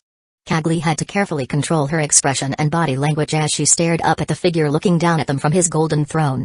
The sheer rage she felt when looking at his figure was almost all-consuming. But Cagley did not get to where she was because she was losing control over herself. She was sure she would feel something similar when looking at the demon responsible for the deaths of her dear claimant and footman. Both Demon Lord Leon and Demon Lord Felix had earned her undying hatred. Ecchi would get Cagley her well-deserved revenge. She had absolute faith in that. Cagley and Tyr both kneeled in front of the Demon Lord. Normally Cagley would have sent Laplace, Footman and Tyr together for this kind of task. She trusted Laplace enough to rein the other two in while also negotiating. Unfortunately, Laplace had another mission while Footman was indisposed. So the mission fell to her and Tyr to complete. Even as weak as she was due to her vessel limiting her power, she met the Demon Lord's eyes, refusing to completely submit. She may have only been as strong as a mere greater Magin, far from her strength at her peak due to this weak elven homunculus, but she was an ex-Demon Lord. She refused to give in to the man who had killed her. "Is this not the second time we have met?" Leon asked, his tone as cold as ever. "I was under the impression that we would keep our relationship as secret as possible. More meetings will counteract such a wish, no?" Cagley took the lead. "Indeed. I apologize for showing up so suddenly, Demon Lord Leon. But a bit of a complication has appeared." "A complication?" Leon raised an eyebrow. Cagley nodded. "Indeed. Demon Lord Rimuru Tempest has been introducing new policies to the Western nations. His influence is slowly growing large enough that certain countries have begun cutting down on otherworlder summonings due to Demon Lord Rimuru's well-known dislike for it. If Rimuru Tempest's plans succeeded, he would soon join the Western States Council, vastly increasing his influence. It will be far harder to sneakily summon otherworlders at that point. His influence would expand to almost unseen levels in the West due to the sheer technological advantages Tempest could offer, not to mention his power." Rimuru. The slime that looks like Shizu, huh? They already knew of Rimuru Tempest's relationship with Shizu Aizawa, so it was not a surprise that Leon had some sort of suspicion as well. Yuki had informed them of Leon's relationship with her. "That slime? You are willing to cut off relations for me out of fear? For a slime?" She could tell Leon was getting upset. "Please see things from our perspective, Lord Leon. That slime had been amassing an overwhelming amount of political influence ever since he became active. The armed nation of Dwargon is willing to stand by their side, and recently the Sorcerer's Dynasty Sarian has also allied with him, not to mention Demon Lord Felix and the various other Western nations that have started forming a relationship with Tempest." "Elmjia too?" Leon's whisper caught her attention. Did he have some sort of relationship with the Empress of Sarian? That was not something they knew. She would need to have someone do a far deeper investigation into Leon's relationship with Sarian. Battles were not won through power, but through information in this world. "This will not be permanent though, Lord Leon." Cagley appeased. "Oh? We plan to move our base of operations to the Eastern Empire soon. Once there we will get our operation underway again and be able to summon otherworlders more discreetly, as Demon Lord Rimuru's influence there is non-existent. Currently they are summoning otherworlders through the Rosso, but in the East they will have to gather the resources to do the summonings themselves, something that will take time. Their secret organization, Cerberus, has already established itself in the East thanks to Damrada's connections. In fact, they primarily operated in the Eastern Empire's criminal underworld. They just need to finish up their business in the West and then they can move and continue to build up their power base." Hinata Sakaguchi was one of the last obstacles to be removed before they left for the East. Of course they would not be abandoning their foundation in the West. Cagley herself was going to be staying in the West along with LaClasse. As the Vice Master of the Free Guild, she would be next in line to take over once Yuki leaves, allowing them to maintain and expand their power in the West as well as the East simultaneously. The plan was for LaPlace to stay with her as protection. Leon nodded with a satisfied smile. "Very well then. Contact me once you are capable of resuming the incomplete summonings." "Very well. We do still have one more shipment of children that we had brought with us, Lord Leon." Leon nodded and turned to the Black Knight Claude. "Deal with that for me." Claude bowed to Leon. "As you wish, my lord." Seeing such a thing even made Cagley feel a bit uncomfortable. The amount of loyalty Leon was able to instill in his subordinates was astonishing. He was a former true hero, so it wasn't too unnatural for him to have that charisma in him. One does not become a true hero easily. The exact condition was unknown, but Cagley assumed that in order to match the might of an awakened demon lord there were extremely difficult requirements. Leon felt even more powerful than he was back then, when he killed her. Not to mention, the Black Knight Claude was powerful. Even Footman and Tyr together likely wouldn't be capable of beating him, putting him above even a normal demon lord seed-level being. Truly a monster. "I'll lead you to the merchandise, Claude," said an enthusiastic Tyr. Claude bowed slightly. "Very well, thank you for the assistance." Cagley internally sighed. She was almost done dealing with this man, and then she could leave scot-free. She still had some work to be done. Yuki had her discreetly prepare a new base that only the two of them knew about. He wanted her to move most of their important assets to it, something that would take her some time. Hinata Sakaguchi? Hinata watched as the years passed by. Almost a decade had slipped away since they had arrived back in the past. Hinata occasionally took control of Chloe's body to let loose a little bit and kill some troublemakers, but for the most part, she was content to sit in the back seat, only guiding Chloe from time to time. Shortly after bestowing the name of Cronoa onto Chloe, Luminous had to go to a Walpurgis, and seemed to have come back incredibly annoyed. Luminous eventually shared that some newbie demon lord had tried to show off by bringing hundreds of his subordinates to the Walpurgis. Luminous, who had just lost Night Rose, was enraged and killed the newbie demon lord and his subordinates off, causing Guy to instate a rule that one can only bring up to 2 subordinates to a Walpurgis. Speaking of Cronoa, ever since Hinata bestowed the name Cronoan on Chloe, she had noticed something was different. It didn't take her long to find out what had changed. I still find it quite odd that I lost my skill from bestowing the name of Cronoa onto you, Chloe. Hinata commented. Sorry about that. I didn't know that would happen. Usually I would inherit all of your power anyways, but it has never happened like that before. It's fine. I'm sure you'll put Usurper to good use. Yes. I'll continue to use your power to help people. Though I'm sure that this skill would be useless on the truly powerful foes as it is. To get the most out of it, I need to be powerful as well. That is correct, Chloe. While it is incredible that you are capable of using Usurper against Luminous to a certain extent, something even I was incapable of when I was alive, it will still most likely not work on either Felix or Rimuru. I'm sure about that. Felix is beyond the current me, at least in raw power. I am not sure about how well I would do against Rimuru. Even if I did grow to match them, I'm fairly certain it still would not work on Felix. He specializes in stealing other people's work after all. Hinata noticed Chloe sounded rather pouty at the end when she was talking about Felix. Stealing other people's work? Hinata asked, the puzzle pieces finally clicking into place. Ah, he hasn't told you? Felix has the ability to copy skills, magics, and arts. What? She shouted in her mind. What kind of cheat is that? I know. It's not fair. No wonder he was able to seemingly easily replicate all of her attacks. Even her swordsmanship was easily dismantled by him. How was she supposed to beat him if he could take her skills and make them his with a single look? That was just plain cheating. She knew she wasn't one to talk. Her usurper allowed her to do something similar, except there were certain requirements that needed to be fulfilled, making it quite difficult to use against truly strong opponents. It didn't even work on Felix and Luminous, and while Chloe has grown strong enough for usurper to be possible to use on Luminous, she still has not used it on her. One of the requirements is to be opponents after all, along with the requirement of being weaker than your opponent, though Hinata had long since found a way to bypass the latter downside. Still, I imagine he would be fairly secretive about that kind of ability. How did you find out? I don't exactly remember. Some of my memories are still a bit mixed up. The only reason I could recall that was due to how unfair that ability is. But I imagine I learned it when I was observing one of his fights. Chloe answered, furrowing her brow as she tried to jumble through the mess that was her mind. I see. Give him a piece of my mind when you see him next, then. Eh? You can tell him yourself. Chloe said with absolute confidence. I'm already dead. My time has passed, Chloe. Hinata reminded her softly. She had enough time to accept her death in the past decade. I don't know about that. I don't think Felix will let you die that easily. Knowing him, I'm sure he has already figured out a way to save you. Chloe reassured her, smiling brightly. Who knows, that man can act in the most odd of ways. Ah, don't be so pessimistic. It's a waste of your beauty. No one will fall for you like that. Chloe teased, sticking her tongue out playfully. No one will fall for me, huh? Well, I guess it doesn't matter. I don't think I was ever built for romance. She mused, feeling slightly regretful. I was joking, Hinata. Nay. I know. How about I be your wingman, or rather wingwoman, when we get back to the future? Chloe offered, her eyes shining with excitement at the idea. Wingwoman? Yup.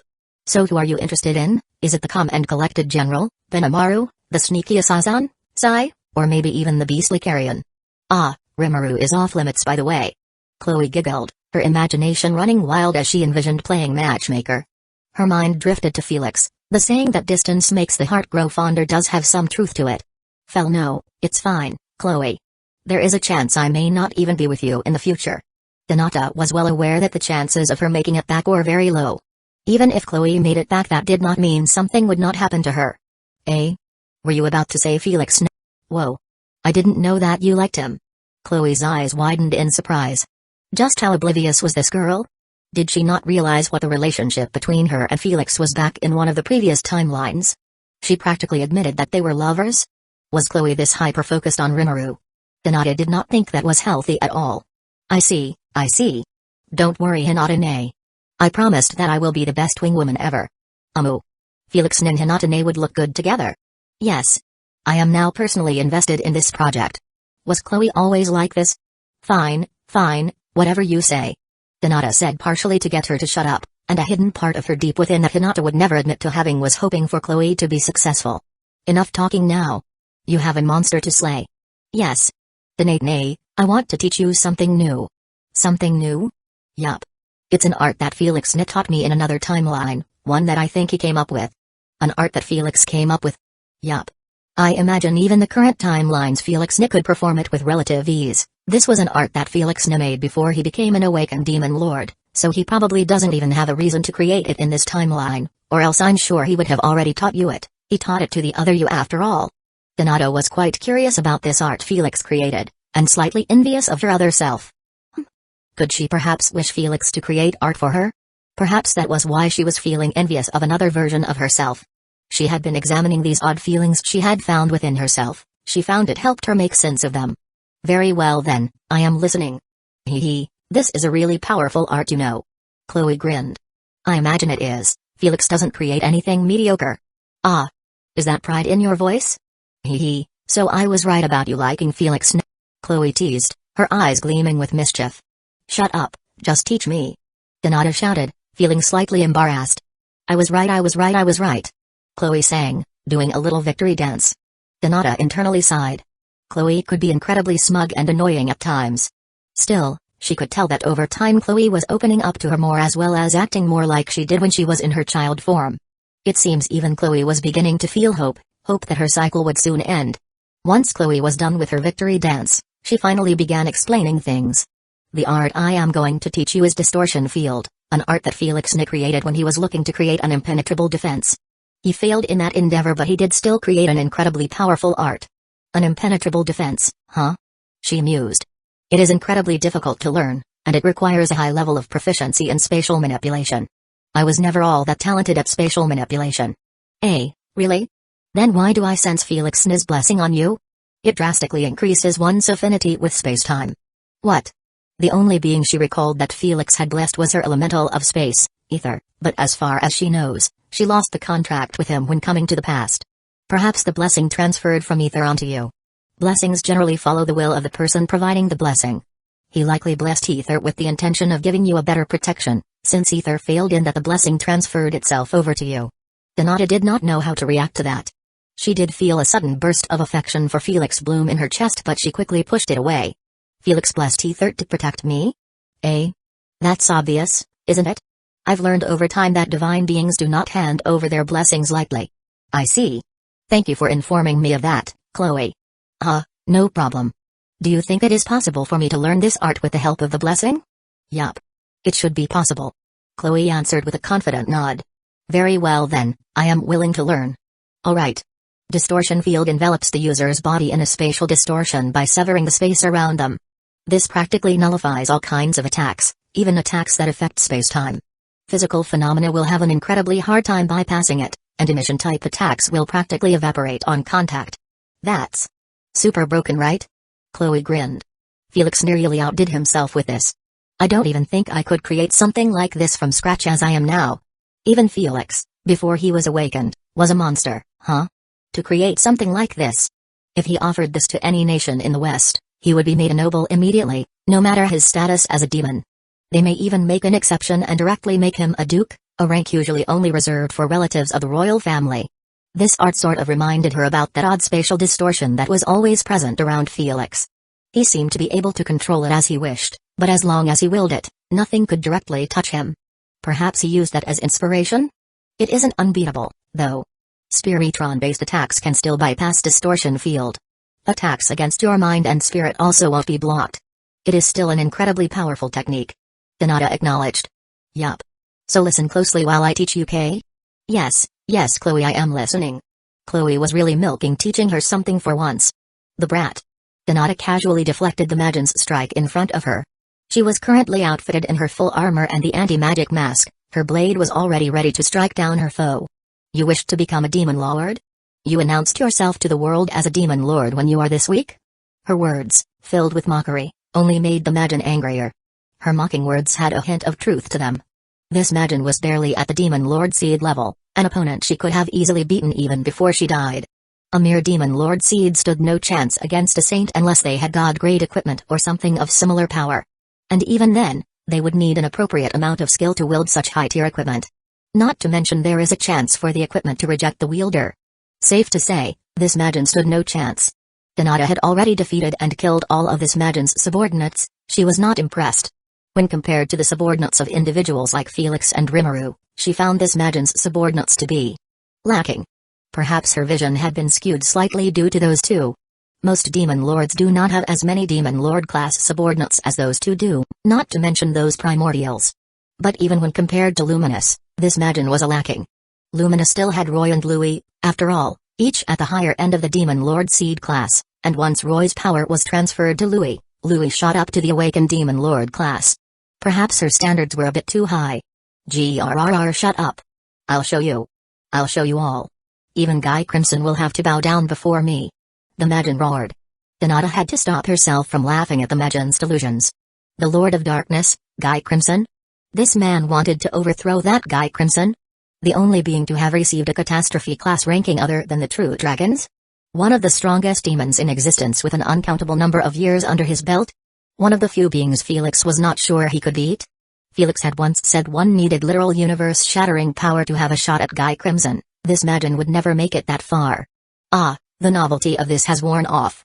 It seems I will have to finish you off now, Hinata commented. Before the Majin could finish what he was saying, Hinata dashed forward, breaking the sound barrier multiple times over, and appeared behind the Majin. She was going far too fast for the Majin to follow, and she was done toying around with this wannabe demon lord. She pierced her blade through his heart. She could only lament that this was a waste of her previous blade's ability, staining it with the blood of someone so insignificant. The Majin did not even have any sort of healing skill to quickly heal his wounds, so he simply fell to the ground, clutching his chest in pain as he clawed for any way to survive. His eyes filled with panic as he realized that he was dying. Hinata knew she had become a bit more brutal over time, but she accepted that part of her long ago. How boring. She commented, turning to walk towards her next target as she saw the Majin finally die. Hinata had hoped to let loose a bit. She did feel a bit trapped, constantly being restricted to Chloe's body. Taking control and fighting did help relieve that feeling. Unfortunately, there were not many who could give her a good fight at this point, perhaps only some of the demon lords and beings around that level. Hinata, however, could not fight them. That may change the future after all, so she would just have to bear with it. Nice work, Hinata. Chloe's voice echoed with genuine admiration. Thank you, Chloe. You said Guy Crimson would not intervene? She had just taken down a Majin who had recently declared himself a demon lord. She was not sure whether the current Demon Lord Council would take offense to such a thing. No, he won't. Chloe reassured her. This wannabe Demon Lord likely would have been taken out by someone else if we had not done the job. When it comes to self-proclaimed Demon Lords, they are usually tested. If they fail the test, they die and do not become recognized as a Demon Lord. In this case, this Majin failed the test. He failed to beat all challenges sent his way. Even if he was an officially recognized member of the Demon Lord Council, they would not bother with him. If he was killed, then he was too weak. The demon lords at this point in time could not be considered allies. I see, very well then. Let us return to visit Luminous now. It has been some time since we last saw her. I am certain that she must be expecting us. Alright, that sounds good. Chloe replied enthusiastically. It didn't take them long to arrive at Luminous Palace. Hinata had handed off control of the body to Chloe before they arrived. The guards at the entrance quickly bowed and opened the gates. Ever since Luminous had declared them her friend, the guards as well as Luminous' regular subordinates had become extremely respectful. It was quite odd, seeing as she remembered how arrogant some of these subordinates had acted to her in the future. Of course, that was before she beat them up. Chloe made her way to the throne room with Hinata watching from within. The large double doors opened in front of them. Luminous was lounging on her throne in the center of the room. Luminous turned to look at them with a smile on her face. Ah, Chloe. Or is it Hinata? You seem to be Chloe, but it can be quite difficult to differentiate between you two. Chloe gave Luminous a cheerful smile. Ah, I'm Chloe right now, but Hinata is also here watching. Luminous nodded. I see. Luminous' expression then changed to a pout. I have been waiting for your arrival for quite some time now. Why have you taken so long to come and visit me? Chloe chuckled nervously. Well, you see, Hinata can answer for me. And with that, Chloe shoved control of the body to her. Hinata looked around in confusion before sighing in resignation. Hinata turned to look at Luminous. Hello, Luminous. Luminous smiled warmly before playfully speaking. Why hello there, Hinata. Sorry about her. That girl is a bit of a handful. Luminous sighed, hearing her. It is no problem. I know how bothersome Chloe's antics can get. Hey. Chloe's voice echoed indignantly in their shared mind. Why don't we continue our conversation in my study? Donata nodded, and they made their way to the study where they took a seat directly across from Luminous. With a snap of Luminous's fingers, her butler, Gunter, appeared almost instantly. My lady. He greeted. He gave a polite bow to her as well, one she returned with a nod. It was quite interesting getting to know these individuals she knew in the future once again. Gunter, prepare tea for myself and our guest, ordered Luminous. As you wish, my lady. And with that, he vanished. Luminous folded her hands on the table. Now, I have heard quite a bit about this new hero. One who was helping anyone who wished for help, slaying dragons and demon lords alike. Donata laughed lightly. Chloe and I have been going around and helping those in need. Though those Magin should not even be considered demon lords. Luminous nodded. Indeed, while there have been officially recognized demon lords that do not meet the mark, they usually die fairly quickly. I am fairly certain Guy simply accepts them into the council for his own amusement. Donata nodded in response. From what Felix told me about Guy, that would fit his personality. Demon Lord Felix, huh? Whispered Luminous. For some reason, she sounded rather annoyed by him. Donata did not know how it was possible for Felix to get under Luminous' skin when they hadn't even met yet. But knowing how much Felix liked to annoy Luminous, she probably could feel how annoying he could be. It seems Felix was just incredibly well suited to annoying Luminous, even throughout space and time. Still, it is quite impressive that you made such quick work of them. Some of them, from what I have heard, could be a potential match for Louis and Roy, added Luminous. Donata shrugged her shoulders. Possibly, those two are fairly weak as they are now. Luminous nodded. They are a match for some members of the council that have not yet awakened, but they would stand no chance against a true Daemon Lord. Not in their current form, added Luminous. Donata pretended to be confused. In their current form? Luminous nodded. Indeed, Roy and Louis were once a singular being that I split into two. It seems I did not share such information with you in the future. She shook her head. No, you did not. Which was technically not a lie, as Donata had found out about Roy and Louis' condition after Roy was killed. She was not directly informed of the matter by Luminous. Gunter appeared with the tea Luminous asked for. He quickly served the both of them before vanishing. Luminous took a sip of her tea. Now, what have you two been up to recently? With that, they continued their conversation for hours on end. Donata made her way to the room Luminous had assigned to her. Wow, we were talking for a long time, huh? Indeed, both Chloe and Donata swapped out multiple times during the conversation so they could both talk with Luminous. Indeed. Well, I guess that's normal to do with friends. Friends, huh? Could she consider Luminous as a friend after their prior relationship? It's about time to seal Veldora now, huh? Said Chloe. What? Luminous exclaimed, her eyes widening in shock. Ah, it is, isn't it? We still have about 300 years until we return to the time we left from, so it is around this time period that Veldora should be sealed. Donata confirmed. Yup.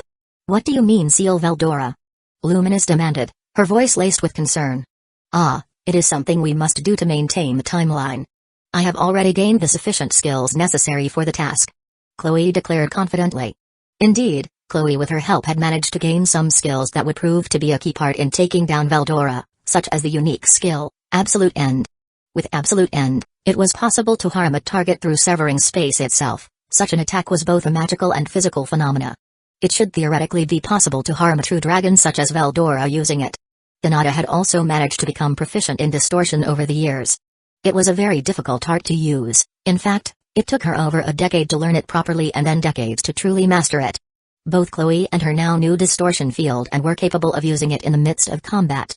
With distortion field, Veldora will have a difficult time harming them. As far as she knew, the current Veldora did not have as much technique as he would have in the future. He had no mental attacks to make use of and was unable to manipulate spiritrons to a high enough degree to penetrate distortion field. Though Hinata did not doubt he could quickly learn how to do so, Veldora was extremely talented from what she had seen. Luminous looked at them with worry in her eyes. Are you capable of beating the lizard as you are now? I know you are powerful. But even I must admit Veldora is not a foe to be underestimated. True dragons are forces of nature. They may as well be natural disasters that cannot be stopped. Why don't you let me fight Veldora? Back in the dungeon, I had fought him fairly often. I have most of his attacks and general combat style memorized. I should be able to take advantage of his flaws. Not to mention, I got him to show me all of the skills he had. I know what sort of abilities he has and will have in the future. Donata suggested.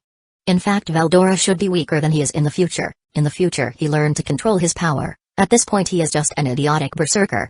Felix even said that Veldora was capable of probability manipulation, but he also confirmed that Veldora did not have that ability for long. If Veldora was capable of that, then she would have a far more difficult time. She would have her revenge. She clearly remembered all the taunts Veldora had used on her. She would make sure to get some payback on Veldora. He even said that Felix's students shouldn't be so weak. If she was so weak, then why was he going to be sealed by her then? Okay then. It should be fine. Hinata says she can take them. Luminous sighed. Very well, I know it is pointless to convince you against this course of action. It is necessary to keep events the same, correct? Chloe nodded. Very well then. I wish you luck. It will be quite enjoyable watching that lizard get taken down a peg or two. Hinata approached the rampaging true dragon, who was in the process of returning to his well-known territory in the Great Jura Forest. He had just returned from rampaging in one of Luminous's border towns. Along with that, he had recently repelled the Eastern Empire's forces that had invaded the Great Jura Forest, and he was quite angry at their audacity. He was an intimidating sight, his massive frame trampling over the trees while breathing fire in every direction. Thankfully the inhabitants of the forest were quickly evacuated by various Dryades, so Hinata did not need to worry about any collateral damage. Veldora's eyes soon locked in on her. Gaha. Has another weakling come to face me? Questioned Veldora. Hinata's face twitched beneath her mask, but she kept her emotions under control. Drawing out her god-grade rapier, Moon Mistress, Hinata began to approach Veldora. The beautiful weapon began to glow a warm golden light. Once the attack was fully charged, Hinata looked at Veldora before vanishing, her speed unparalleled as she appeared in front of Veldora in an instant. Melt slash! Hinata shouted, releasing all her pent-up anger from her last fight against Veldora in his attack. Veldora, who was always overconfident in his own strength, hadn't even bothered to dodge this attack, giving Hinata a clear shot at his torso.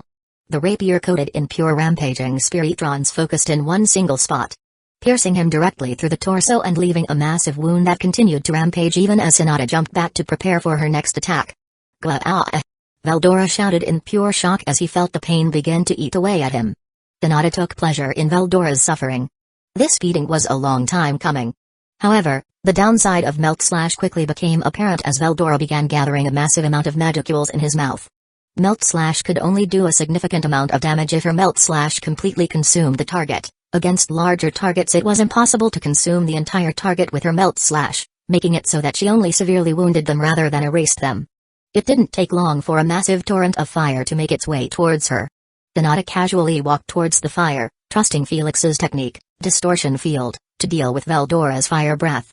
In an instant, the entire area around her became coated in a storm of black fire. The fire burned and consumed everything in its path. Yet it couldn't reach her through the Distortion Field. What? How? Veldora shouted as he saw the fire begin to die down, only to reveal Hinata walking menacingly, her rapier glowing brightly once again. Using his own surprise against him, Hinata vanished once again, the fire around her extinguishing from the burst of wind she left behind. Appearing behind Veldora, Hinata's rapier which was imbued with absolute end struck Veldora's back, leaving a massive gash in his large frame. Veldora shouted, feeling slightly panicked as he felt true pain for the first time since he had last pissed off his sister. Unable to shake off the bad memory, Veldora stopped holding off, releasing his entire haki to try to pressure down Hinata. His aura alone was enough to casually level an entire nation, but Hinata continued to move unbothered by it. Veldora was far too sloppy at the moment, and this sort of brutish release wasn't strong enough to slow her down. Had he focused his haki solely on her, Hinata would have been in trouble. But this was a Veldora who hadn't met Rimuru yet. A brute that only knew how to use pure power to defeat his enemies. Thankfully, she had placed a barrier around them before the battle started to prevent any collateral damage, a barrier that was being maintained by Luminous. Thunderclouds began to form all across the battlefield as Veldora began to roar. Black lightning flashed and shot toward Hinata in an instant, yet it never reached her. Felix's art was truly bullshit, and the fact that he probably had a better version now only made Hinata more determined to grow stronger. Veldora went berserk as he continued to swing his tail in an attempt to hit Hinata. Lightning and thunder continued to echo across the entire forest, shaking it into silence as the destruction continued. Hinata had fought Veldora enough times that she had memorized all of his weak points. Now, those weak points were far more noticeable. Almost as if he had never bothered to block in his life. Hinata couldn't help but smile as she continued to vanish from place to place, moving in a weaving pattern and slashing at Veldora. She was an entirely beast now compared to their first fight. She could see the end drawing nearer with every slash, though she couldn't hold back the beautiful yet terrifying smile on her face as she finally found the challenge she had been searching for this entire time. Landing on the ground after using absolute and once again, she looked on as Veldora began to slow down. It had only been a few minutes since the battle had started, but Veldora was already starting to strain the barrier she had put up. By this point, the storm above them had turned into an absolute catastrophe. Lightning crashed every second, trying to strike down Hinata. Sharp winds and small tornadoes tried to cut her up. Yet they were wild and uncontrolled, so as long as Hinata kept an eye out for them, she would be able to dodge them easily and reposition them. It's too late either way. Hinata muttered. She felt like she had weakened Veldora enough to use Infinity Prison on him.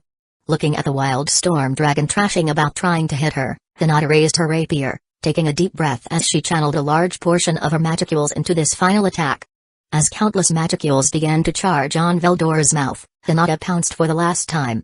Veldora tried to swing to smack her out of the sky, but in one elegant movement Hinata landed on his hand before jumping and stabbing right through the heart of the true dragon. Quahog, Veldora shouted for one last time, taking a step back from the shock of the pain. Landing on the ground, Hinata raised her free hand and activated Infinity Prison. In one final attempt to fight back, Veldora's magicules burst with their full strength. He fought as best as he could against the prison forming around him, but it was too little too late. With the dragon captured, she would take him to the cave in the Great Jura Forest and seal him within. Also that he would meet a certain slime in 200 years. Chapter 115, Back to the Past. Part 3. Ha, so that's how Veldora got sealed, huh? I was pretty surprised that some hero managed to seal a true dragon. Even Veldora, in his berserker fighting style, would be almost impossible to beat for an awakened being. Even Rimuru was trying to hide his smile at hearing about Veldora's fate. One thing that was a bit odd was that I could still feel the blessing I gave to Ether, even though, from what I know, Ether was back in the elemental realm and stripped of my blessing for failing in its duties. You can imbue individual blessings with intent. My intent was for Ether to protect Hinata. He failed and so the blessing was taken away, and yet I still feel my blessing. It is possible that due to the Master's wish of protecting the individual Hinata, the blessing was passed on to Hinata in an effort to protect her. I didn't know that was possible. It seems blessings can stay active throughout space and time. Neat.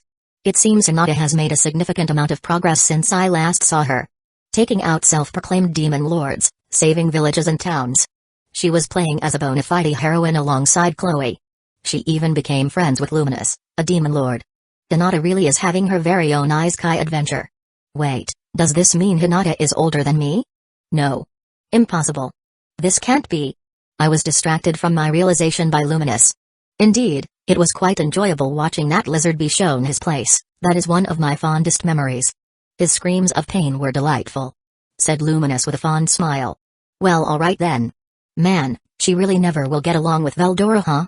Though not that I can blame her, Luminous is completely justified in this case. Even if someone has reformed, that does not excuse their past actions, at least that would be the case back on Earth. In this world, however, power matters most. Whether Luminous likes it or not, she can't do shit to Veldora, both due to his personal power and due to Rimuru's intervention. Not to mention his siblings might not like that either. Velzard strikes me as the type to be completely okay with killing Veldora herself, but if someone else does it, well, safe to say they will have an angry frost dragon on their ass. I'll enjoy rubbing this one in Veldora's face. I imagine Hinata will as well. Who knew she would manage to beat Veldora? I remembered watching as Veldora stomped Hinata into the ground, taunting her all the while. Now, seeing her triumph was truly satisfying. Luminous looked at me with a haughty yet prideful expression. Of course my dear Hinata is capable of such a feat. I raised my brow at her. Your dear Hinata, huh? Hearing me, Luminous glared at me. Geez, what did I do? Yes, my dear Hinata. She repeated, her smile growing as if challenging me. I began looking at Luminous suspiciously. Could it be? Could Luminous possibly bat for the same team? Could you? Possibly like Hinata? Whoa. Hinata and Luminous Yuri moments. I could already imagine such a scene. I wonder if she is into Chloe too? Chloe isn't a child anymore either, so it's not like I can disapprove. She is like hundreds if not thousands of years old. That's weird to think about. I may be in a world where might makes right, but that doesn't mean I'm cool with someone who is practically a child getting preyed on by a thousands of years old hag. Hey, Luminous the hag. I noticed even Rimuru had a vacant look on his face. Hey, even he is daydreaming about that. Truly, great minds think alike. Indeed, a Hinata and Luminous Yuri moment would be delightful. Luminous' eyes widened before she resumed her default haughty expression. And so what if I do? Do you have a problem with that? Whoa. I just took a random shot in the dark. Who knew I would be right? Truly, my greatness astounds me. Apostrophe. Did you say something, Odin? Negative. Well, alright then. I resumed my conversation with Luminous. PFFT, no, just imagining that picture in my mind is hot. Luminous Yuri moments. A crimson flush appeared on Luminous' face. What? Stop what you are doing at once. No, I don't think I will.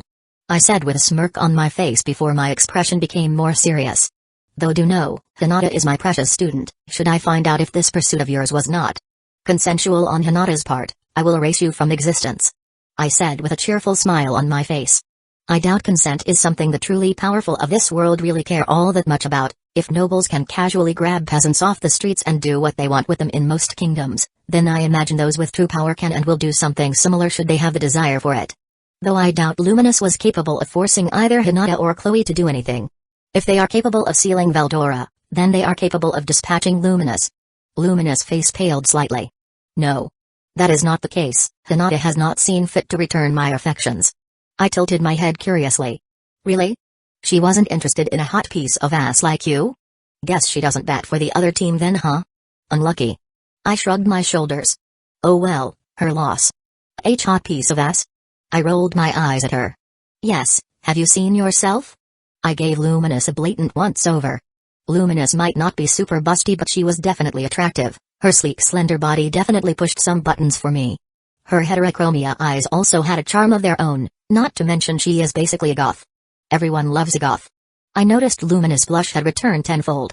Stop looking at me like that, she shouted, covering her body slightly. I raised my hands up in surrender. Sure. She is a vampire, the progenitor of them in fact. I wonder if she is into blood play? Before Luminous could respond, Rimuru interrupted with a cough. Go flirt somewhere else, you lucky bastard. Flirt. No such thing was happening here, Rimuru, said an embarrassed Luminous. Yeah, well, I call it like I see it. Who knew Luminous could get embarrassed about something like this? Seriously, how did she end up with lust? Well, I guess lust can mean multiple things. It doesn't specifically need to be sexual lust, or maybe Luminous just has a weak defense and a strong offense. Before Luminous and Rimuru could devolve this discussion into an argument, I interrupted. Alright, why don't we joke around later?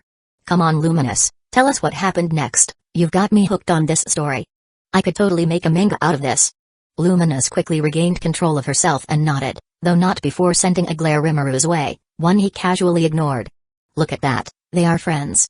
Very well, Luminous began, her voice steadying as the blush began to fade. After Veldora was sealed. Hinata Sakaguchi, Fufafu, that was an excellent battle, Hinata. Luminous exclaimed as she raised her glass of wine for a toast.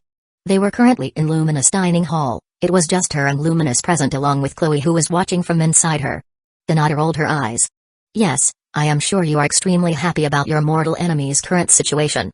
Hearing her, Luminous did something she would normally abhor doing in public. She pouted. You couldn't have completely finished him off? Hinata sighed. No, I could not. His sealing was necessary. He must stay sealed in the cave for the foreseeable future.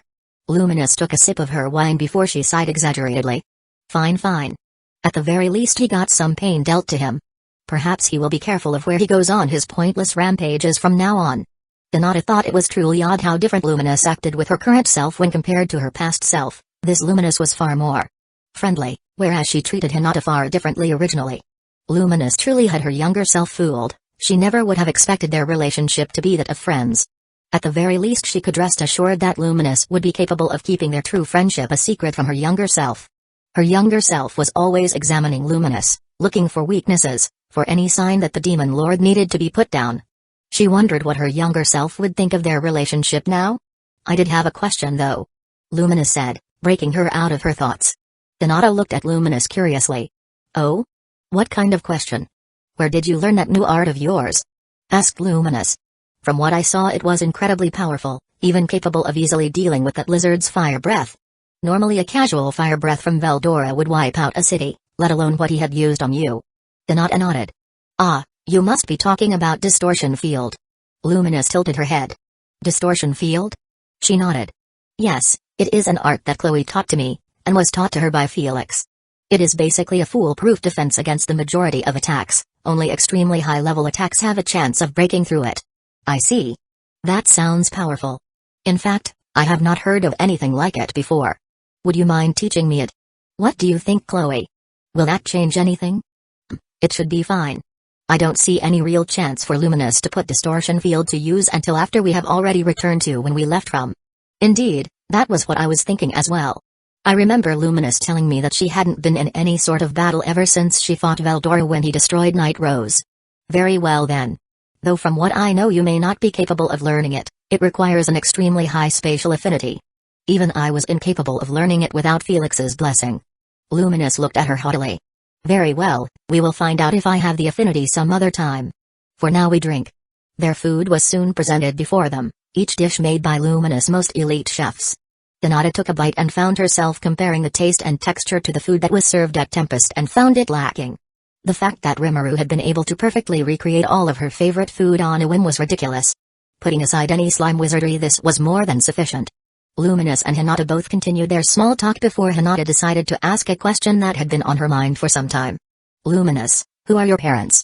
When she asked Luminous in the past about her origins, she always found a way to change the subject, while when she asked if Felix knew, he said he would tell her as a reward for when she manages to make him try slightly more. He said it would motivate her further. Arrogant brat. She already had all the motivation she needed to land a clean punch to his face. My parent. Luminous gained a reminiscent look on her face. Very well, I shall share some of my story with you. I know all about you, but you do not know nearly as much about me. My father was a direct creation of the creator god, Valdanova. Twilight Valentine is the man single-handedly responsible for the creation of practically every single race. Donata's eyes widened. Every race? Luminous nodded. Almost every race, the demons, angels, elementals and of course the true dragons along with various other races were not created by him, but the most common ones were. Like the original ancestors of humans, the high humans were made by him, primarily my technical brother, Jahil, one of the original high humans, though there were others. I always disliked that one. The demi-humans were created from his various experiments of mixing magic beasts with humans. He is also responsible for the lycanthropes' existence as well as the giants, the Ecchi, the dwarves, the sirens, and even the elves were created by him. Donata took a moment to comprehend all of that. For a single man to do such a thing, he should have been remembered as one of the greats, a man remembered throughout history, yet he was not known for some reason. Luminous continued. Some races he just helped take form, like the great spirit of Earth had split off and filled the world with its element. The element eventually materialized with Twilight's help, leading to the birth of the first High Dwarf. The High Sirens came from the great spirit of water, the High Ecchi from the great spirit of fire, and the High Elves came from the great spirit of wind. Each was at a higher level of existence when compared to the dwarves, sirens, Ecchi, and elves of today. Donata stared wide-eyed. For a single man to be capable of creating such a massive impact on the world. Luminous rolled her eyes. Don't admire him too much. I ended up killing him for crossing certain boundaries he shouldn't have. In fact, that is part of the reason Dagrul and I are constantly at each other's throats. He was a rather close friend of my so-called father after all. It seems Luminous and her did have one more thing in common, they both committed patricide. Ah, that was a fairly dark thought, wasn't it? It really was not nay. Twilight then began breeding those races he had created, as if everyone was a mere breeding horse for him. From that came the ogres, the goblins, beastmen, and various other races with intelligence. Some were successes, others were failures, either way they were each discarded. Said Luminous. Ah, this Twilight was the mad scientist type, wasn't he? Like Vesta, but even worse. Vesta was fairly responsible and understood what things he should not do, what boundaries he should not cross. To create an entire being, an entire race, and then just discard them to live in the world? That was just irresponsible. Anyways, two specific races were created directly in Twilight Valentine's own image. The humans, or the high humans as they were known as back then, and the vampires. Each race had their own flaws. High humans were magically powerful but incredibly idiotic in the head. If it weren't for that, then I would say they would be by far the race with the highest potential. They were held back by their own arrogance. Donata tilted her head. Incredibly idiotic? Luminous snorted. Indeed. Idiotic is what I would call them.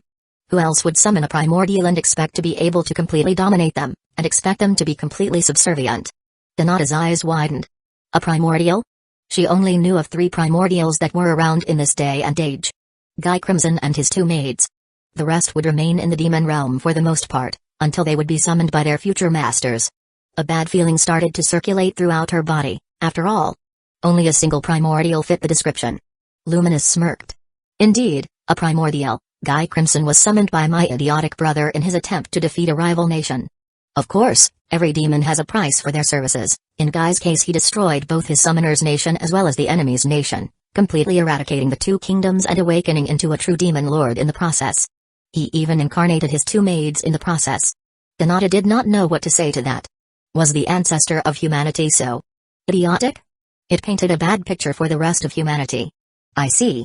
Is it safe to assume your brother is long gone? Luminous nodded. Indeed, he is quite lucky that Guy did not keep his soul around to play with. Donata's lips twitched after hearing that.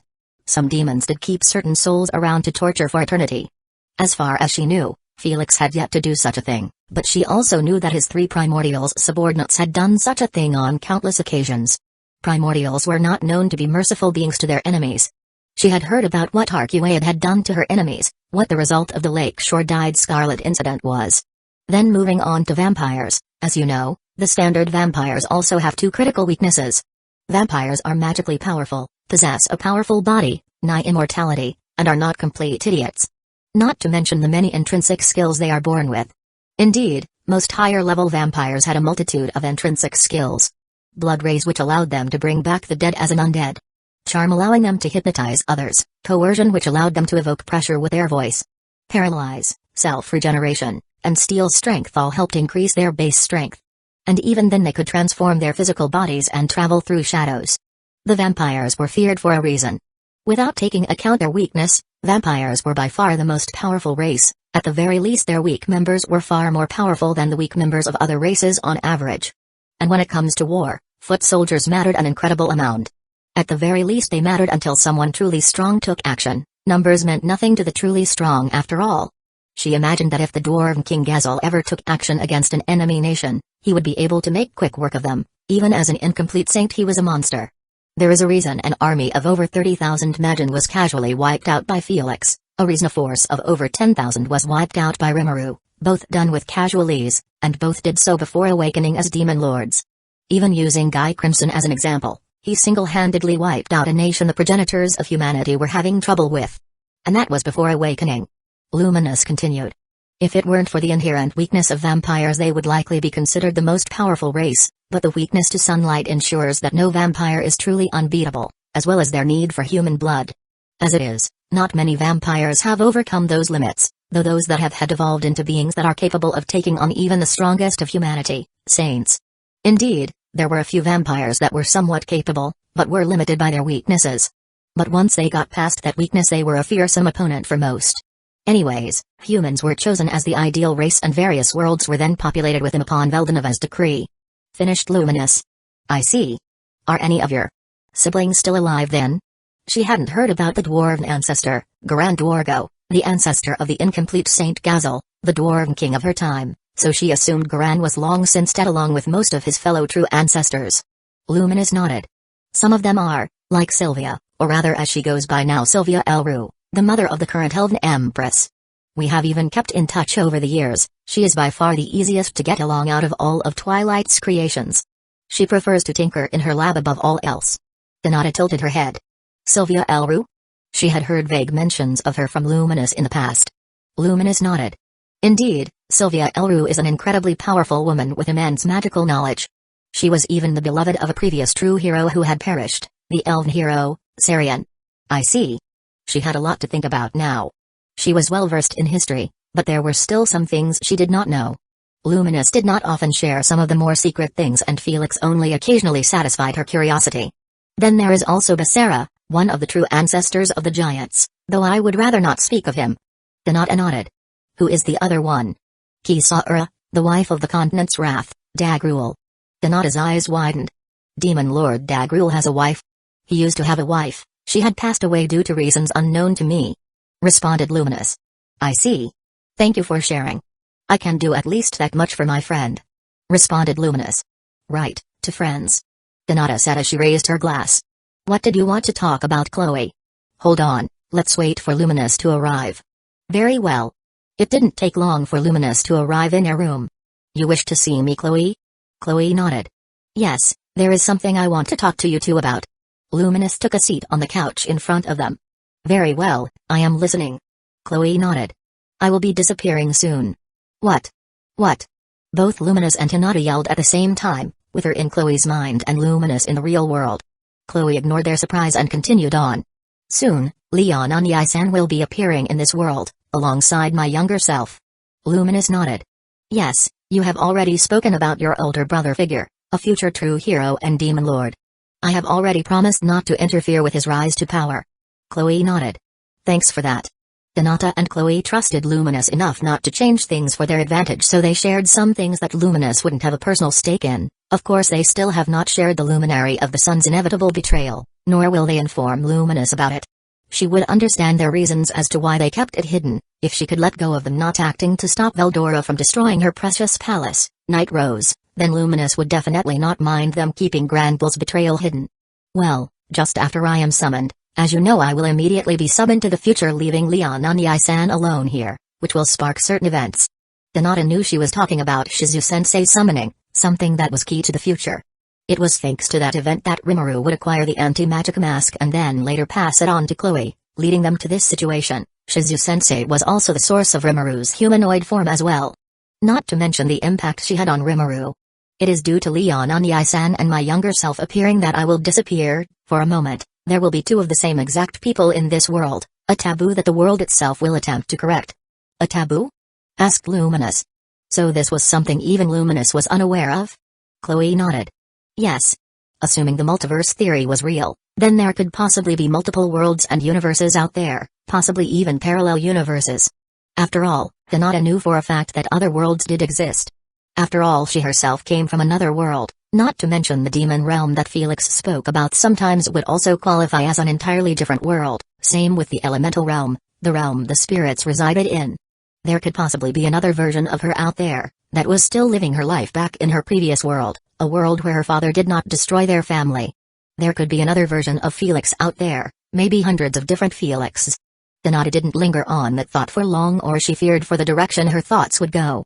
Due to two of the same exact souls existing at a single point in time, the world will suppress my soul. I will still be here, but I won't be there at the same time. My soul will sort of be sleeping in my body. How is that possible? I don't know. I can't even begin to understand how the world truly works. Luminous nodded in understanding. I see, since there is only a single version of the cardinal world, as it was Veldinova's first world as well as the world he had resided on. The voice of the world will act to correct this paradox. Luminous words poured cold water onto her shoulders. If there was only a single version of this world, then did that not mean that every time Chloe went back in time, every time something changed, did that not mean that all of those other various timelines ceased to exist? Whenever Chloe traveled back in time, was she erasing an entire timeline? Was the entire world remade whenever she traveled back in time, erasing the timelines Chloe left? That thought was horrifying to consider. How many lives had been erased over Chloe's loops? Trillions? Quadrillions? She did not know. She knew it wasn't Chloe's fault, but it was still a mind-blowing realization. Who knows how many different versions of her ceased to exist, how many different versions of Luminous, of Rimuru, of Felix. This had to be the last loop. She wouldn't allow another timeline to be erased, not one with many people she was personally close to. In the worst-case scenario, she could ensure that Chloe's time traveler does not activate again. If her skill never activates, then the timeline is never reset. While it would not be the ideal outcome, at the very least Hinata would be satisfied as long as certain people will survive. Hinata would not have considered such a thing previously. She wasn't one to possibly betray her precious student, but things change. Who knew she would care for a person enough to twist her morals? Even now she is still learning new things about herself. There were a few ways she could think of to make sure time traveler did not activate. The option Hinata was most against was killing Chloe. Then there was the option of committing suicide somewhere Chloe could not see her, as the condition for time traveler to activate was for her to die in front of Chloe. There were more options she could consider later. She wouldn't even have these thoughts if she didn't find a way to keep her thoughts hidden from Chloe. If Chloe was willing to erase a countless number of timelines to save Rimuru, then Hinata did not think Chloe would hold it against her if she had to stop Chloe from resetting the timeline for the precious few people close to her. Though emotions never cared for reason. Chloe's time leaps may have been accidental at first, but Hinata did not doubt that even if Chloe originally knew what she was doing, she would still go through with it, erasing a countless amount of lives. Hinata could only see herself helping Chloe with another reset if the people close to her were already dead. Hinata knew she was justifying herself, but sometimes that is all one needs to commit horrific actions they would not normally commit. Donata knew it was a cruel thought, but she knew that she wasn't a good person. She could live with that sin on her shoulders. Hopefully she would not need to resort to drastic measures. The one thing she was not sure about was that if the world did not allow any sort of paradox, then why did the anti-magic mask exist? The mask itself was a paradox. Originally Shizu-sensei passed it on to Rimuru, who then passed it on to Chloe, who would later pass it on to Shizu-sensei in the past. It was a cycle of passing on the mask. In that case, where did the mask come from? Who was the originator? If such a paradox was allowed, then it seems there were some rules to these paradoxes that were unknown to her, otherwise the anti-magic mask would not exist as it did. Since you will be indisposed, will Hinata be piloting your body? Asked Luminous. Chloe nodded. Yes, that is what should happen. Hinata knows what she needs to do. Indeed she did. If Chloe will be unable to, then it seems she will be responsible for rescuing Shizu-sensei and teaching her. To think the person that Shizu-sensei respected so much was her all along. She would be responsible for teaching Shizu-sensei everything she could possibly need, knowledge that Shizu-sensei would then pass on to her younger self, which would serve as her foundation. Truly, the world works in mysterious ways. What about when my younger self appears? Then who will be left piloting the body? When Hinata's younger self appears, I remember going berserk. It wasn't me but another personality within me. Said Chloe. Another personality? Indeed. I suspect it to be a hidden ego inside of me. When you bestowed the name of Granoa upon me, I think that counted as a naming for that mysterious ego within me. Could Granoa be a monster of some kind then? I'm not sure, but it is possible. I don't have enough information from my previous loops, as by the time Granoa takes over, I will have already left that timeline. I see. Luminous gained a thoughtful expression on her face. Very well then. I will work on creating a seal, a holy arc that can isolate both of you from this space-time continuity so that in the future, you can be unsealed. Once we return to the future, I will unseal you during the ideal conditions.